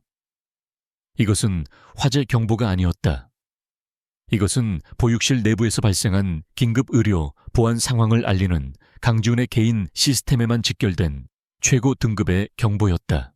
이런 미친 용병들의 리더가 경악했다. 계획이 틀어졌어. 당장 아기들을 챙겨 닥치는 대로 잡아. 3분의 시간은 이제 무의미해졌다. 그들은 경보음을 뚫고 아기들에게 달려들었다. 서재에 있던 강지훈의 태블릿에도 붉은색 경보가 울렸다. 회장님, 내부 경보입니다. 지훈은 이미 복도를 달리고 있었다. 김비서 놈들이 아직 안에 있어 퇴로를 차단해. 민서연은 자신의 침실에서 저택 전체를 뒤흔드는 경보음에 창백하게 질렸다. 실패였다. 어떻게 갓난아기들이, 어떻게 비상벨을, 그녀는 공포에 휩싸였다. 그녀는 황급히 침대에서 일어나 가장 충격받고 공포에 질린 표정을 지으며 복도로 뛰쳐나갈 준비를 했다. 보육실 안은 아수라장이 되었다. 2명의 용병이 알파와 브라보를 거칠게 움켜쥐었다. 그들은 아이들을 가방에 쑤셔 넣으려 했다. 경보음 속에서도 아이들은 울지 않았다. 그들은 그저 이 모든 상황을 지켜보고 있었다. 용병들은 이제 출입문으로 달려갔다. 그들은 문을 열고 복도로 탈출하려 했다. 하지만 문이 열리지 않았다. 뭐야, 왜 안 열려? 리더가 문을 걷어찼지만 문은 꿈쩍도 하지 않았다. 그들은 당황하며 문 아랫부분을 내려다보았다. 그리고 그들은 믿을 수 없는 광경을 목격했다. 마지막 4번째 아기 델타. 가장 조용하고 존재감이 없던 그 아기는 다른 형제들이 소란을 피우는 동안 보육실 구석에 장난감 상자에 있던 단단한 원목 빌딩 블록들을 하나씩 하나씩 굴려오고 있었다. 그는 용병들이 눈치채지 못하는 사이 그 무거운 원목 블록들을 문과 문틀 사이에 바닥 틈새 정확히 두어 클로저가 작동하는 그 지점에 완벽한 쐐기 형태로 쌓아 올렸다. 문은 기계적으로, 물리적으로 닫힌 상태에서 완벽하게 걸림 상태가 된 것이었다. 이 꼬마. 리데오가 경악하며 아이를 걷어차려 했지만 이미 늦었다. 보육실의 문이 바깥쪽에서부터 거대한 충격과 함께 부서져 나갔다. 강지훈과 그의 개인 경호팀이 휴대용 브리칭 램으로 문을 박살내고 진입했다. 눈부신 전술 조명과 함께 검은 정장 차림의 경호원들이 용병들을 덮쳤다. 아기들을 인질로 용병 리더가 소리치기도 전에 이미 상황을 파악한 김 비서가 발사한 테이저건이 그의 목에 명중했다. 전직 특수부대 출신인 김 비서의 움직임은 용병들보다 한 수 위였다. 단 10초 만에 3명의 용병은 모두 제압되어 바닥에 쓰러졌다. 강지훈은 그들을 거들떠보지도 않았다. 그는 곧장 2아이를 안고 있던 용병에게서 아기들을 빼앗아 들었다. 그리고 침대에 남아있던 알파와 바닥에 앉아 블록을 만지작거리고 있는 델타를 확인했다. 4명 모두 무사했다. 지훈은 숨을 몰아쉬었다. 그는 부서진 문틈에 끼어있는 원목 블록들을 내려다보았다. 그리고 자신을 빤히 올려다보는 4쌍의 눈동자를 보았다. 이것은 우연이 아니었다. 이것은 방어였다. 갓난아기들이 스스로를 지켜낸 것이다. 그때 복도 저편에서 민서연이 비명을 지르며 달려왔다. 그녀는 가장 값비싼 실크 가운 차림이었고 얼굴은 눈물과 공포로 범벅이 되어 있었다. 맙소사 지훈씨, 이게 무슨 일이에요? 아기들은요, 괜찮아요. 그녀는 강지훈에게 달려와 그의 팔에 매달리려 했다.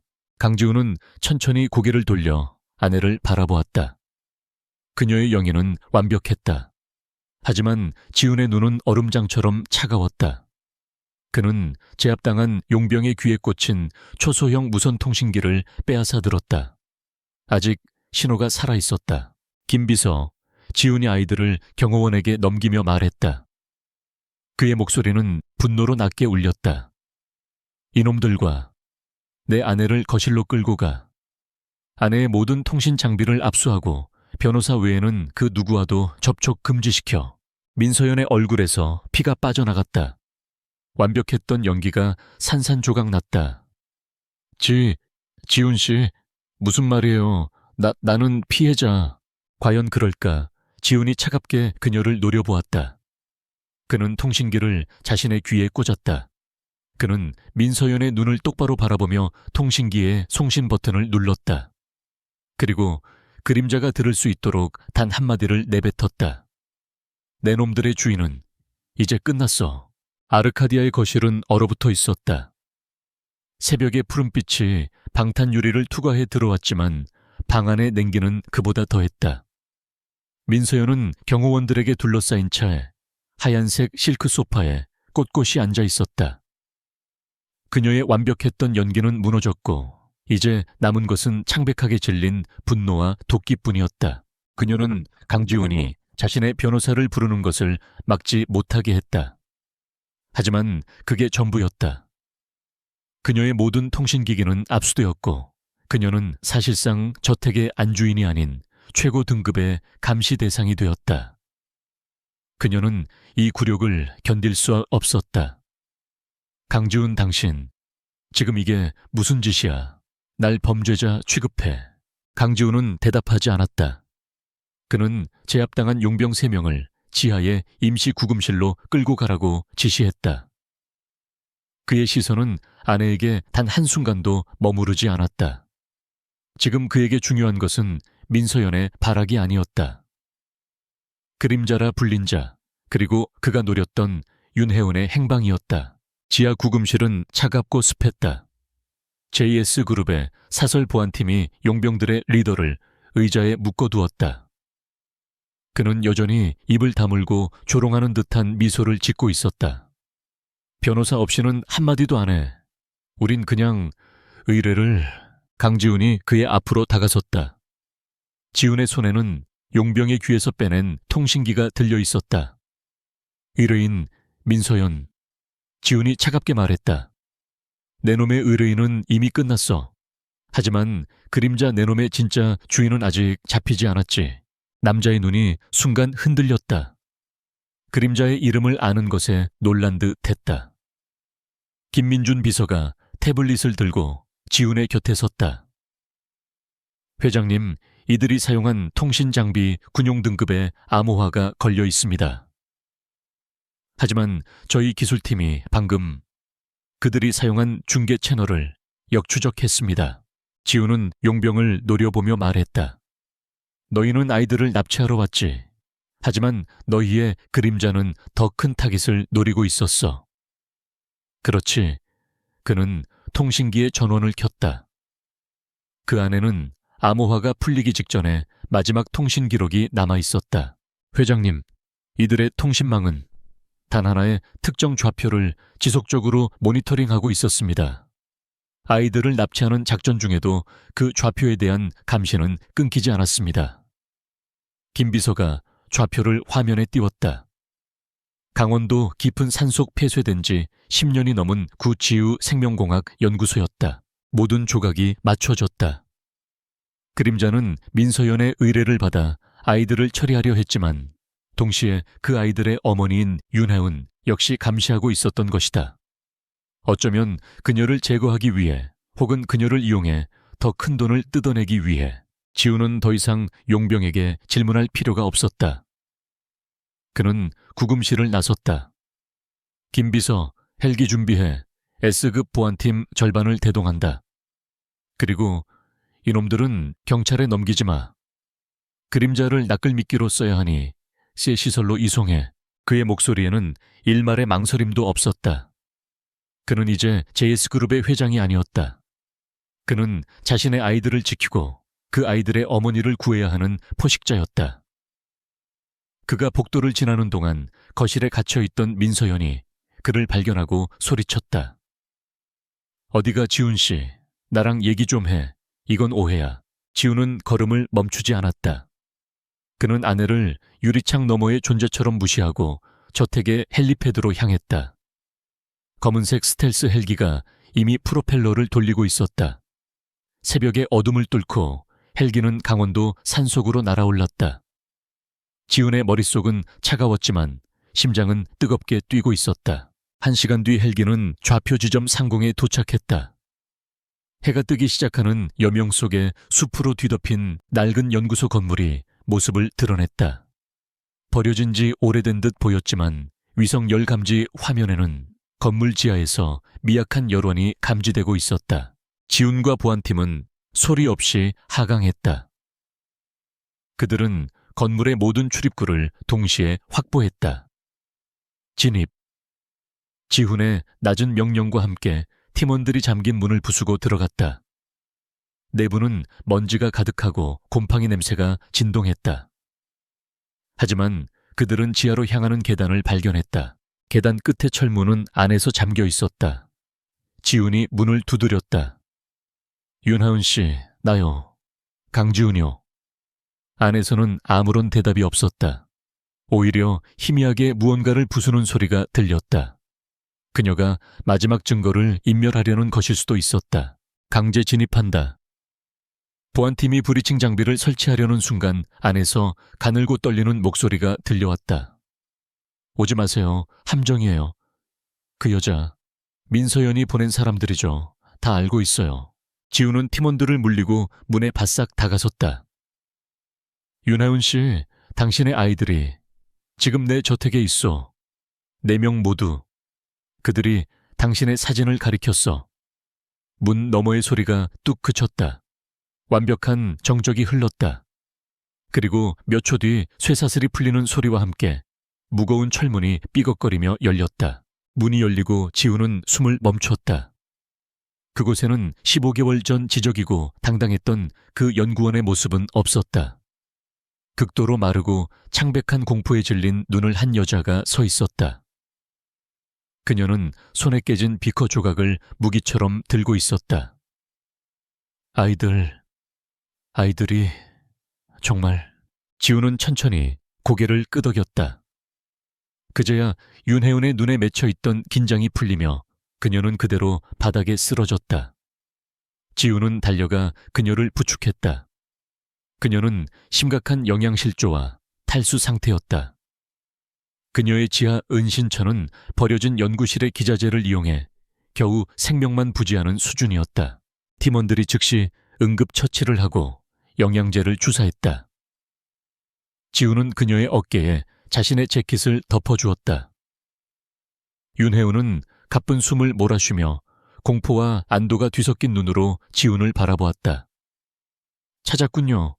결국 그 여자가 날 찾았군요. 민서연 말이요. 지훈이 물었다. 윤혜우는 고개를 끄덕였다. 그녀의 목소리는 갈라져 있었다. 그날, 컨퍼런스 다음 날, 알았어요. 임신, 그것도 4명. 믿을 수가 없었죠. 당신을 찾아가려 했어요. 하지만 그 여자가 먼저 날 찾아왔어요. 그녀는 떨리는 목소리로 14개월간의 지옥을 털어놓았다. 민서연은 그녀에게 접근해 백지수표를 내밀며 아이들을 지우라고 했다. 윤혜은이 거부하자 그녀는 본색을 드러냈다. 그녀는 윤혜은의 시골에 계신 부모님 사진을 보여주었다.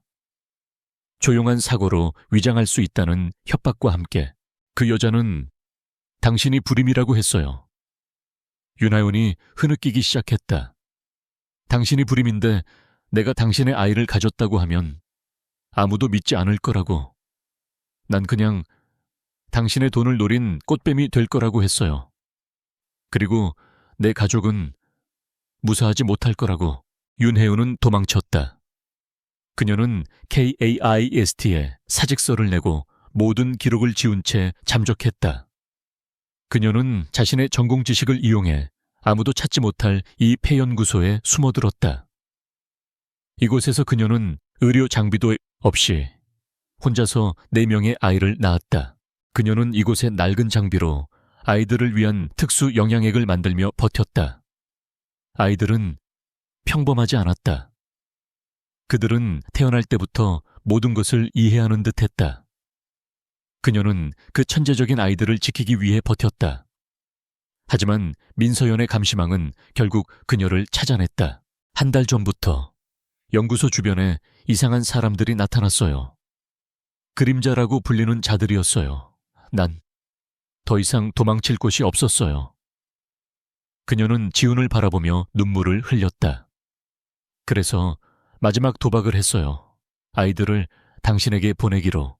그녀는 자신이 가진 모든 지식을 동원했다. 그녀는 아르카디아의 보안 시스템 도면을 해킹했다. 그녀는 강지훈의 성격을 분석했다. 당신은 당신의 통제구역이 뚫리는 것을 가장 혐오하죠.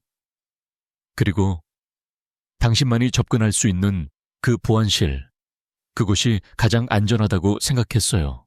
그녀는 저택 주변 CCTV가 마비되는 3분의 틈을 노렸다. 그녀는 아이들을 직접 데려가지 못했다. 대신 그녀는 자신이 유일하게 믿었던 KAIST 시절의 후배에게 아이들을 맡겼다. 그 후배는 약속된 시간에 서연이 모르는 환기구를 통해 아이들을 보안실 근처까지 전달했다. 그리고 아빠라는 녹음. 그것은 아이들이 처음으로 흉내낸 단어였다. 윤혜은이 아이들에게 매일같이 강지훈의 사진을 보여주며 들려준 단어. 아이들이 스스로를 지킬 수 있도록, 아버지를 인지할 수 있도록 심어둔 마지막 희망이었다. 아이들이 그 사진을 가리켰다고요. 윤혜은이 믿을 수 없다는 듯 물었다. 지훈은 고개를 끄덕였다. 그는 이 모든 것을 계획하고 실행한 여자의 천재성과 모성애에 전율했다. 동시에 민서연에 대한 분노가 치밀어 올랐다. 이제 끝났어. 지훈이 윤혜은의 손을 잡았다. 그의 손은 따뜻하고 단단했다. 민서연은 내가 처리하겠어. 당신과 아이들은 이제 내가 지킬 거요. 그는 그녀를 부축해 일으켰다. 헬기가 기다리고 있었다. 이제 모든 진실을 손에 쥐고 그는 자신의 성으로 진짜 전쟁을 치르러 돌아가야 했다. JS그룹 본사 70층 이사회 회의실은 숨막히는 긴장감으로 가득 찼다. 평소라면 1년에 4번 정기적으로만 소집되던 이 최고 의결 기구가 오늘 새벽 민서연 이사장의 긴급 요청으로 소집되었다. 그 자체로 전례 없는 일이었다. 이사들은 서로의 눈치를 보며 웅성거렸다. 회의실의 공기는 차가웠다.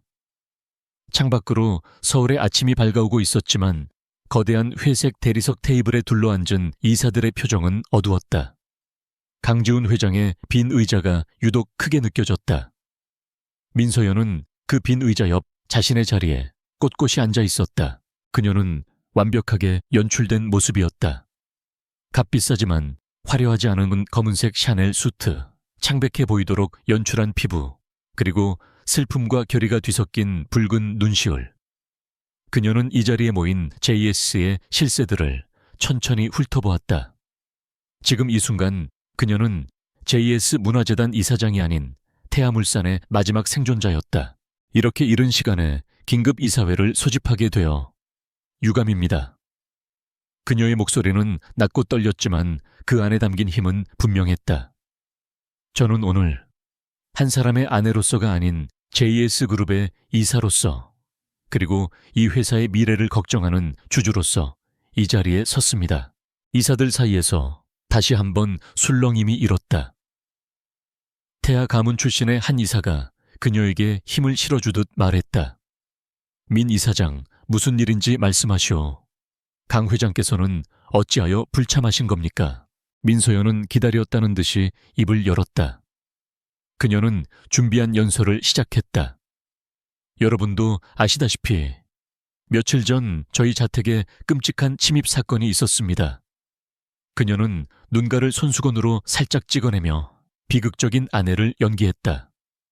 그 충격으로 인해 강지훈 회장님께서 지금 심각한 정신적 불안 상태에 놓여 계십니다. 뭐라고요? 정신적 불안이라니. 여기저기서 경악의 목소리가 터져 나왔다. 강지훈은 감정이라는 것이 존재하지 않는 얼음과 강철의 인간이었다. 그가 불안 그것은 JS그룹의 주가가 폭락하는 것보다 더 믿기 힘든 소리였다. 민서연은 고개를 저었다. 사실입니다.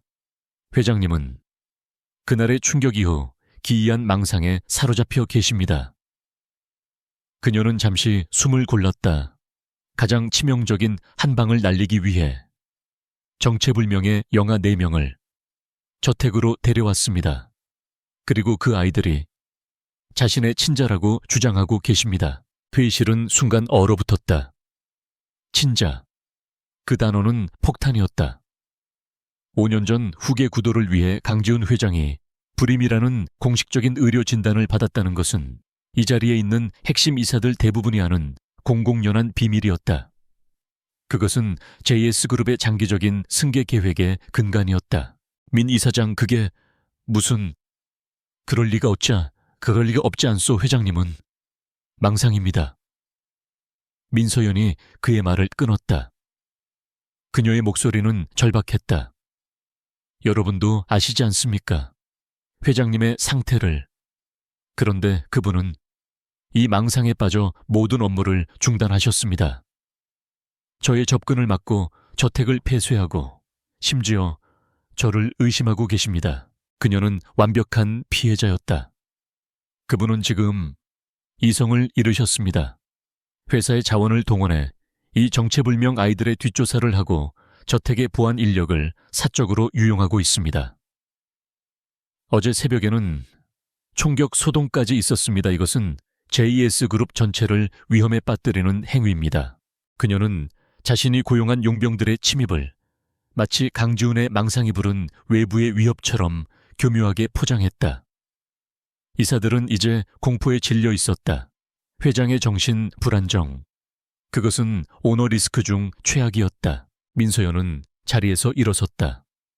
저는 강지훈 회장의 아내로서 그가 하루빨리 안정을 되찾고 치료받기를 바랍니다. 하지만 JS그룹의 이사로서 이 위기를 방관할 수 없습니다. 이에 저는 긴급 안건을 상정합니다. 강지훈 회장의 모든 경영권을 일시 정지하고 저를 임시회장 대행으로 선임하여 이 사태를 수습할 권한을 주실 것을 요청합니다. 쿠데타였다. 그녀는 자신의 모든 것을 걸었다. 강지훈이 윤혜원을 찾았다는 것을 직감한 이상 그녀가 살 길은 그가 진실을 밝히기 전에 그를 미친 사람으로 만들어 사회적으로 매장시키는 것뿐이었다. 그녀는 자신을 지지하는 태아 측 이사들과 이 혼란을 틈타 이득을 보려는 중립 이사들의 표를 계산했다. 그때 강지훈의 아버지 때부터 회사를 지켜온 박 부회장이 무겁게 입을 열었다. 민 이사장, 이건 너무나 중대한 사안이오. 회장의 정신 상태를 아내의 증언만으로 판단할 수는 없어. 의료적인, 객관적인 증거가 있습니까? 증거요. 민서연이 비웃음을 참으며 말했다. 그분은 지금 본인이 아프다는 사실조차 인지하지 못하고 계십니다. 병원을 거부하고 저를 감금하고 증거가 더 필요하십니까? 지금 당장 저택으로 가보시죠. 그 아이들을 후계자라 부르며 집무실에 틀어박혀 있는 모습을 보시면 그녀의 말이 차에 끝나기도 전에 끼익 쿵 회의실의 육중한 이중 방음문이 그 어떤 노크나 예고도 없이 소리 없이 활짝 열렸다. 이사들의 모든 시선이 그곳으로 향했다. 민서연은 심장이 얼어붙는 것을 느끼며 입을 다물었다. 가장 먼저 들어선 것은 김민준 비서였다. 그의 얼굴은 감정 없는 조각상 같았다. 그는 휠체어 하나를 밀고 들어왔다. 회의실에 눈부신 조명 아래 휠체어에 앉은 여자의 모습이 드러났다. 윤혜은이었다. 그녀는 민서연의 예상처럼 지하실에 갇혀 있지도 죽지도 않았다.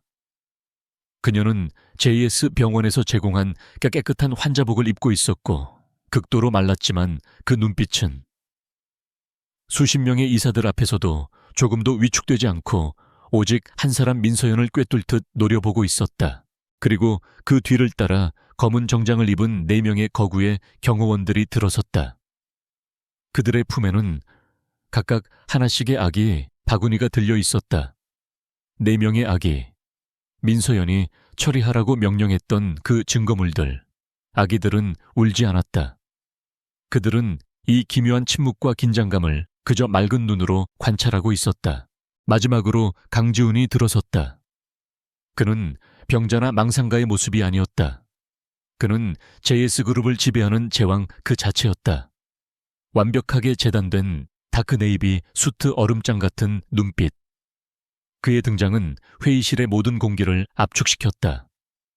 그는 천천히 걸어 민서연의 맞은편 자신의 자리인 상석으로 향했다. 민서연은 숨을 쉴 수 없었다. 그녀의 완벽했던 계획이, 그녀의 마지막 발악이 이 말도 안 되는 등장으로 인해 산산조각 나고 있었다.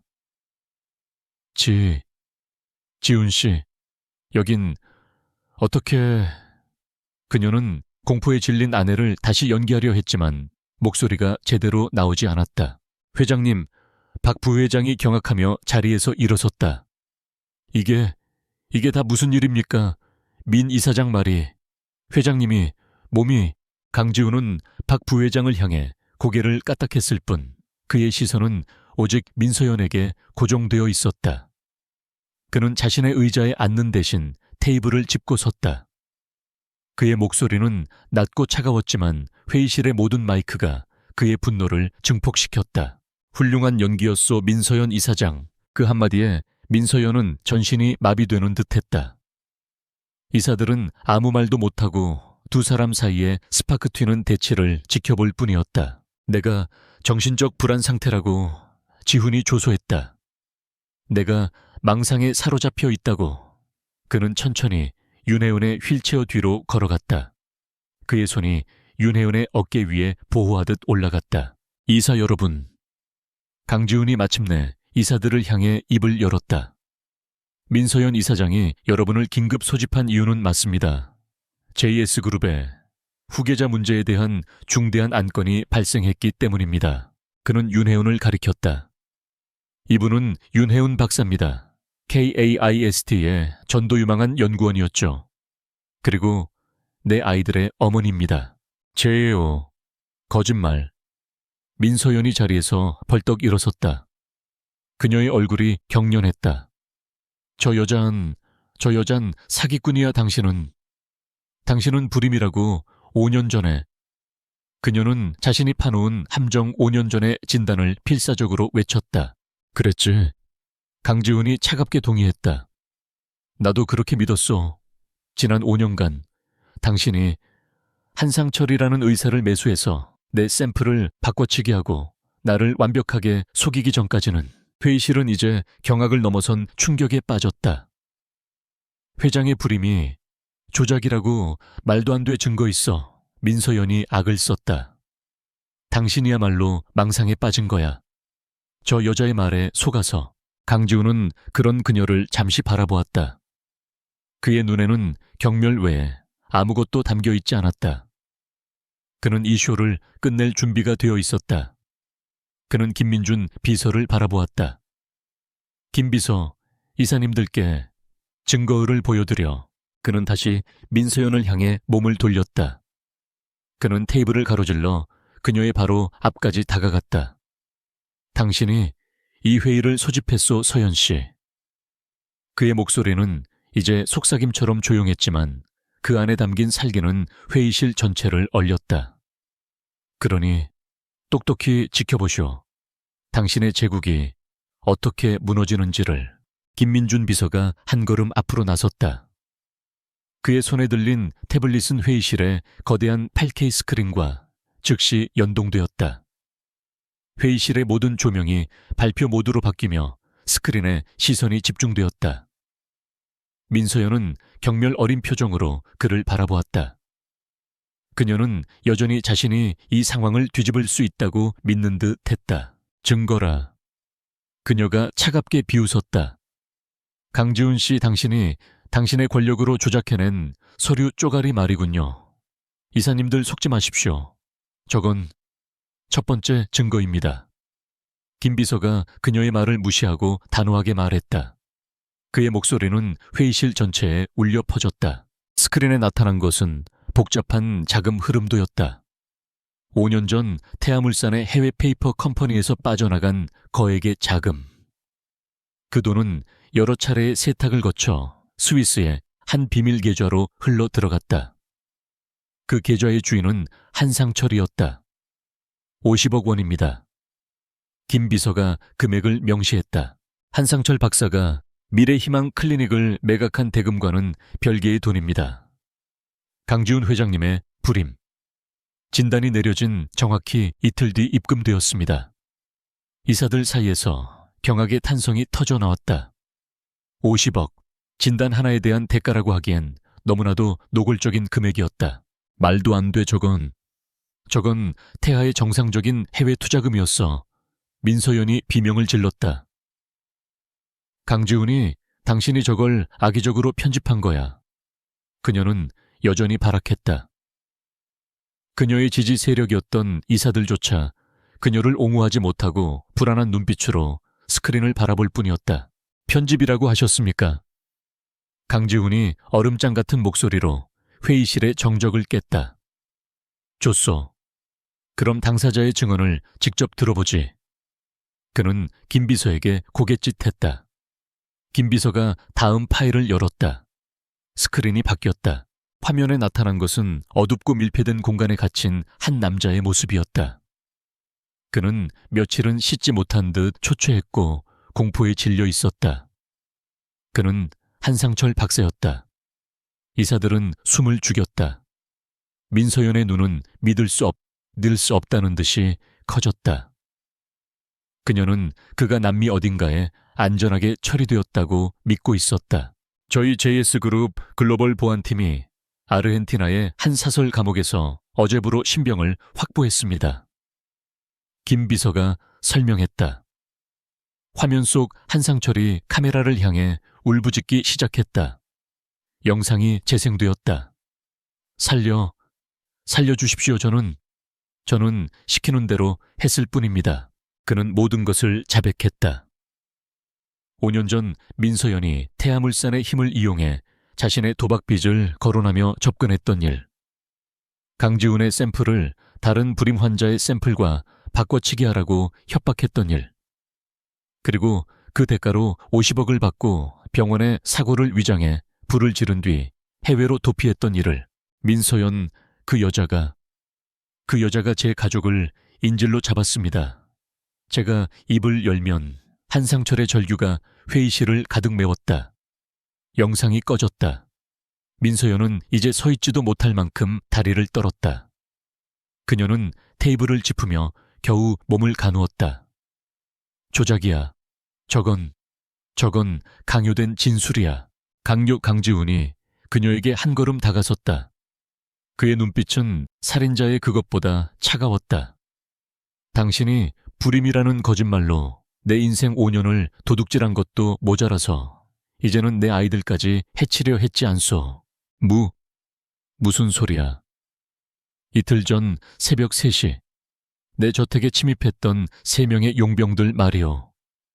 강지훈이 다시 김 비서에게 신호를 보냈다. 화면이 다시 바뀌었다. 이번에는 JS그룹의 지하 구금실에 묶여있는 6장에서 제압당했던 그 용병들의 얼굴이 나타났다. 김 비서가 보고를 이어갔다. 이들은 민서연 이사장의 개인 해결사 코드네임 그림자에게 고용되었습니다. 임무는 게스트 윙에 있는 4명의 영가를 납치 및 처리하는 것이었습니다. 처리라는 단어에 몇몇 이사들은 입을 막았다. 그리고 이것은 김 비서가 마지막 파일을 재생했다. 침입 당시 저희가 확보한 용병 리더와 그림자 간의 마지막 통신 기록입니다. 치직거리는 잡음과 함께 변조되었지만 분명히 여성의 목소리가 흘러나왔다. 아이들을 처리해. 흔적도 남기지 마. 민서연의 얼굴에서 마지막 핏기마저 가셨다. 그녀는 저 목소리가 자신의 것임을 알았다. 음성 변조 따위로 나라고 증명할 수 없어. 그녀가 마지막 발악을 했다. 그 신호가 어디서 왔는지 어떻게 알아? 증명할 수 있습니다. 김 비서가 태블릿을 조작했다. 스크린에 아르카디아 저택의 3D 도면이 나타났다. 이 암호화된 신호는 저택 내의 유일한 보안 백도어를 통해 발신되었습니다. 그리고 그 백도어는 정확히 민서연 이사장님의 개인 드레스룸 그 안에서도 이중금고 안쪽에 설치된 불법 중계기를 통해 발신되었습니다. 완벽한 증거였다.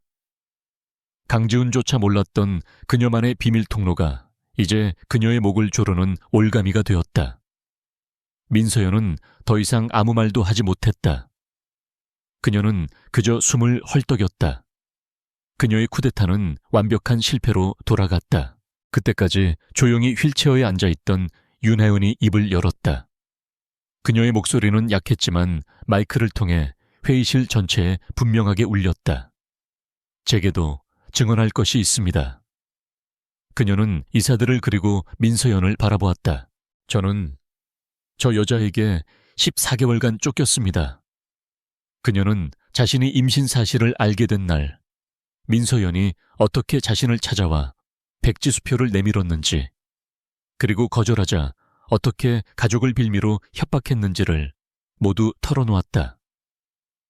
그녀가 어떻게 폐연구소에 숨어 혼자 아이들을 낳았는지, 제어 여자는 제 아이들을 태어나지 말았어야 할 실수라고 불렀습니다. 강지훈의 약점이 될 뿐이라고. 그래서 사라져야 한다고 했습니다. 윤혜은의 눈에서 눈물이 흘렀다. 저는 제 아이들을 지키기 위해 아버지에게 보낼 수밖에 없었습니다. 진실의 무게가 회의실 전체를 짓눌렀다. 이것은 더 이상 경영권 다툼이 아니었다. 이것은 반인륜적인 범죄였다.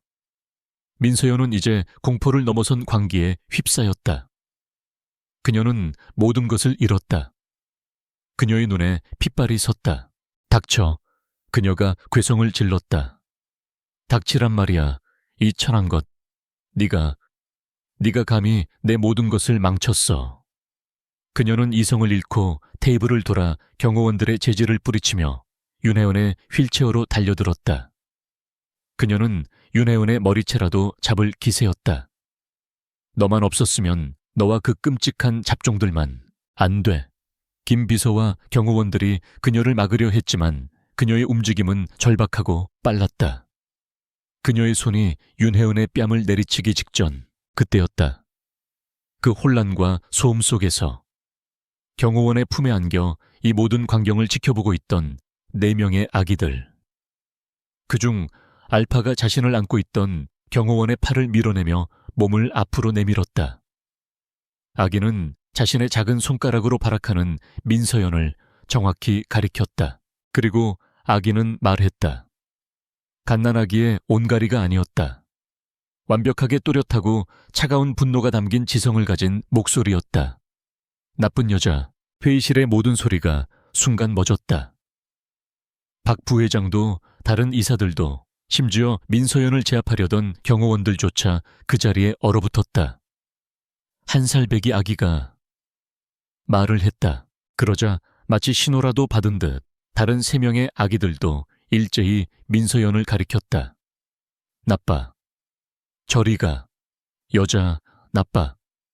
4명의 천재 아기들이 자신들의 어머니를 공격하려 한 그 적에게 완벽한 언어로 심판을 내린 것이다. 민서연은 그 자리에 주저앉았다. 그녀는 유령이라도 본 듯 아기들을 바라보며 공포에 질려 떨었다.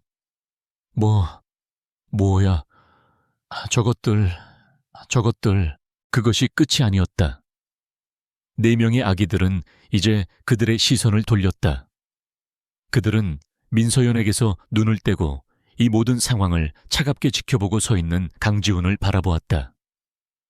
내 쌍의 맑은 눈동자가 그에게 고정되었다. 그리고 그들은 약속이라도 한 듯 일제히 손을 뻗었다. 아바, 그 단어가 회의실에 울려 퍼졌다. 그리고 아이들은 눈물을 흘리고 있는 윤혜은을 향해 다시 손을 뻗었다. 연마, 완벽한 정적. 불임이라 믿었던 재벌 회장. 기저귀를 찬 4명의 천재 아기들. 아빠, 그리고 엄마. 모든 진실이 그 어떤 증거보다도 강력하게 그 자리에 있던 모두의 심장에 박혔다. 강지훈은 천천히 민서연에게로 다가갔다. 그는 바닥에 주저앉아 넋이 나간 그녀를 내려다보았다. 당신의 쿠데타는 끝났어. 민서연 씨. 그는 개인 단말기를 꺼냈다. 김비서, 회의실 정리를 부탁하지. JS그룹 법무팀, 그리고 서초서, 강력팀도 함께. 회의실 문이 다시 열렸다. 이번에는 사설 경호팀이 아닌 JS그룹의 공식 보안 요원들과 정복을 입은 경찰들이었다. 민서연은 자신이 부른 이사회가 자신의 무덤이 되었음을 깨달았다. 그녀는 그들이 다가와 자신의 팔에 수갑을 채울 때까지 그저 넋이 나간 채 아빠, 엄마라는 단어만을 중얼거릴 뿐이었다. 그로부터 1년 뒤 서울 남부구치소의 삭막한 면회실, 방탄유리 칸막이 너머로 민서연이 앉아 있었다. 화려했던 JS그룹 안주인의 모습은 온데간데 없었다. 화장기 없는 창백한 얼굴 생기를 잃은 눈동자, 그리고 잿빛 수해.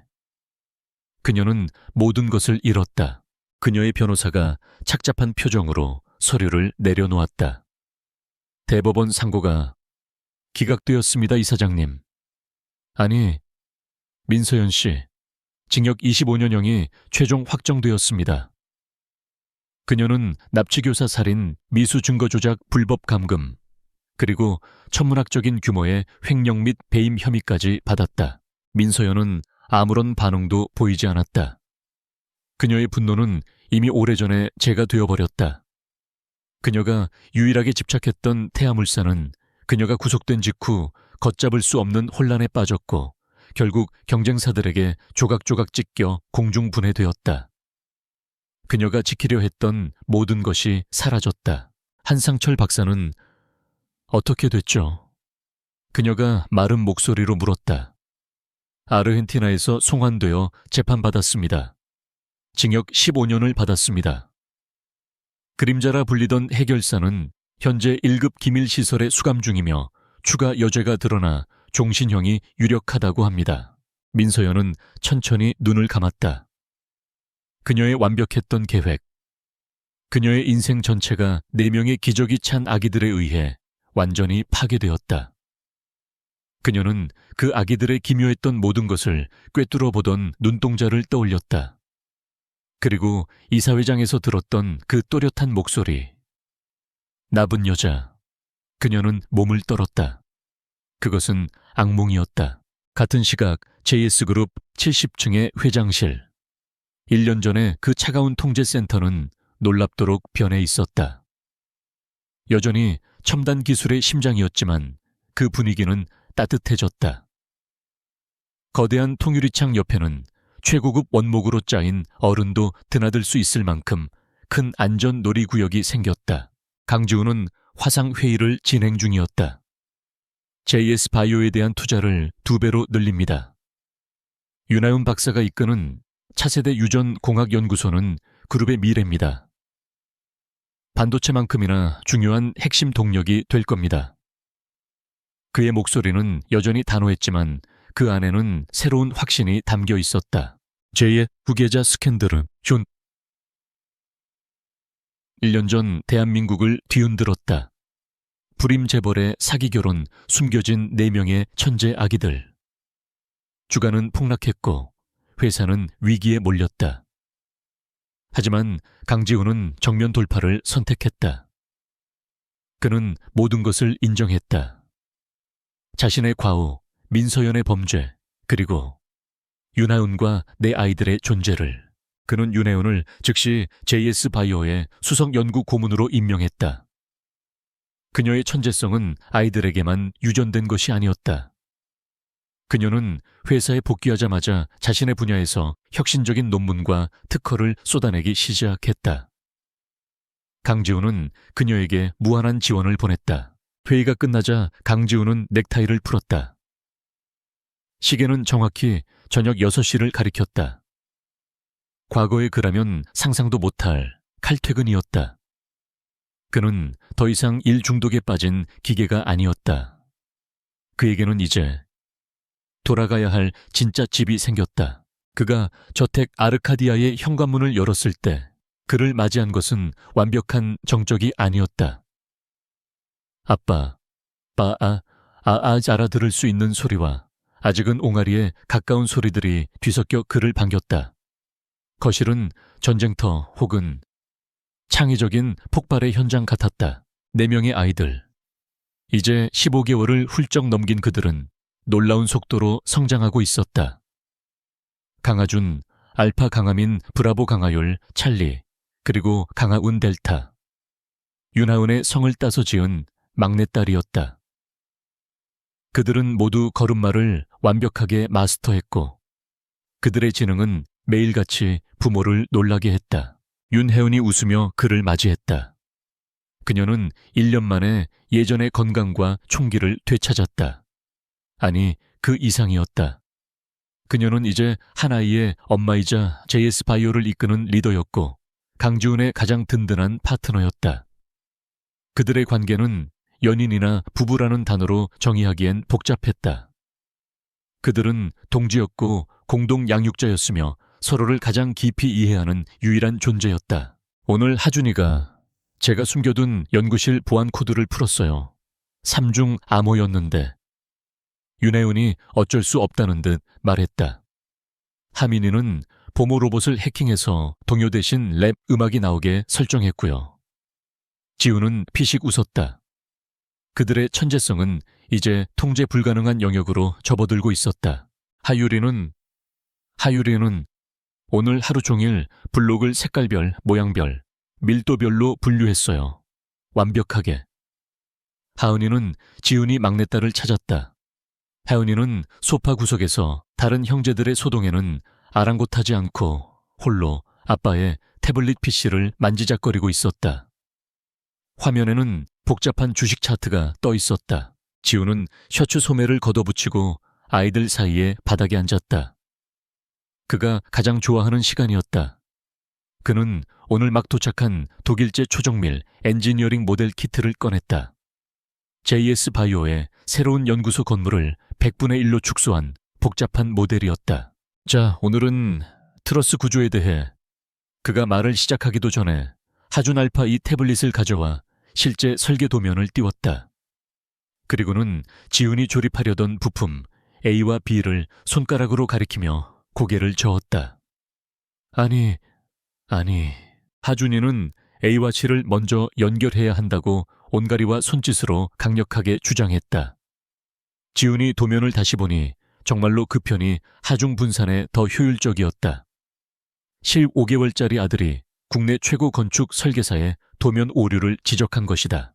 하민 브라보이는 부품이 마음에 안 드는지 안전가위로 플라스틱 부품을 개조하려다 윤혜은에게 저지당했다. 하율 찰리 이는 수천 개의 작은 나사와 부품들을 완벽하게 일렬로 정렬해 지훈에게 건네주었다. 조립 라인이 따로 없었다. 강지훈은 그 혼돈의 중심에서 웃음을 터뜨렸다. 그는 평생을 통제에 집착하며 살아왔다. 그는 자신의 제국이 강철과 반도체 그리고 완벽한 시스템으로 만들어졌다고 믿었다. 그는 후계자 따위는 필요 없는 스스로 영속하는 유산을 꿈꿨다. 하지만 그는 틀렸다. 그는 바닥에 흩어진 블록 조각들과 자신에게 무언가를 열심히 설명하려는 내 쌍의 초롱초롱한 눈동자들을 바라보았다. 이것이었다. 그의 진짜 유산. 예측 불가능하고 비논리적이며 시끄럽고 완벽하게 통제 불가능한 막내 하은 델타이가 주식 차트를 보는 것을 멈추고 아장아장 걸어와 그의 무릎에 앉았다. 그리고는 아빠의 뺨에 자신의 작은 뺨을 부볐다. 그 따뜻하고 부드러운 감촉.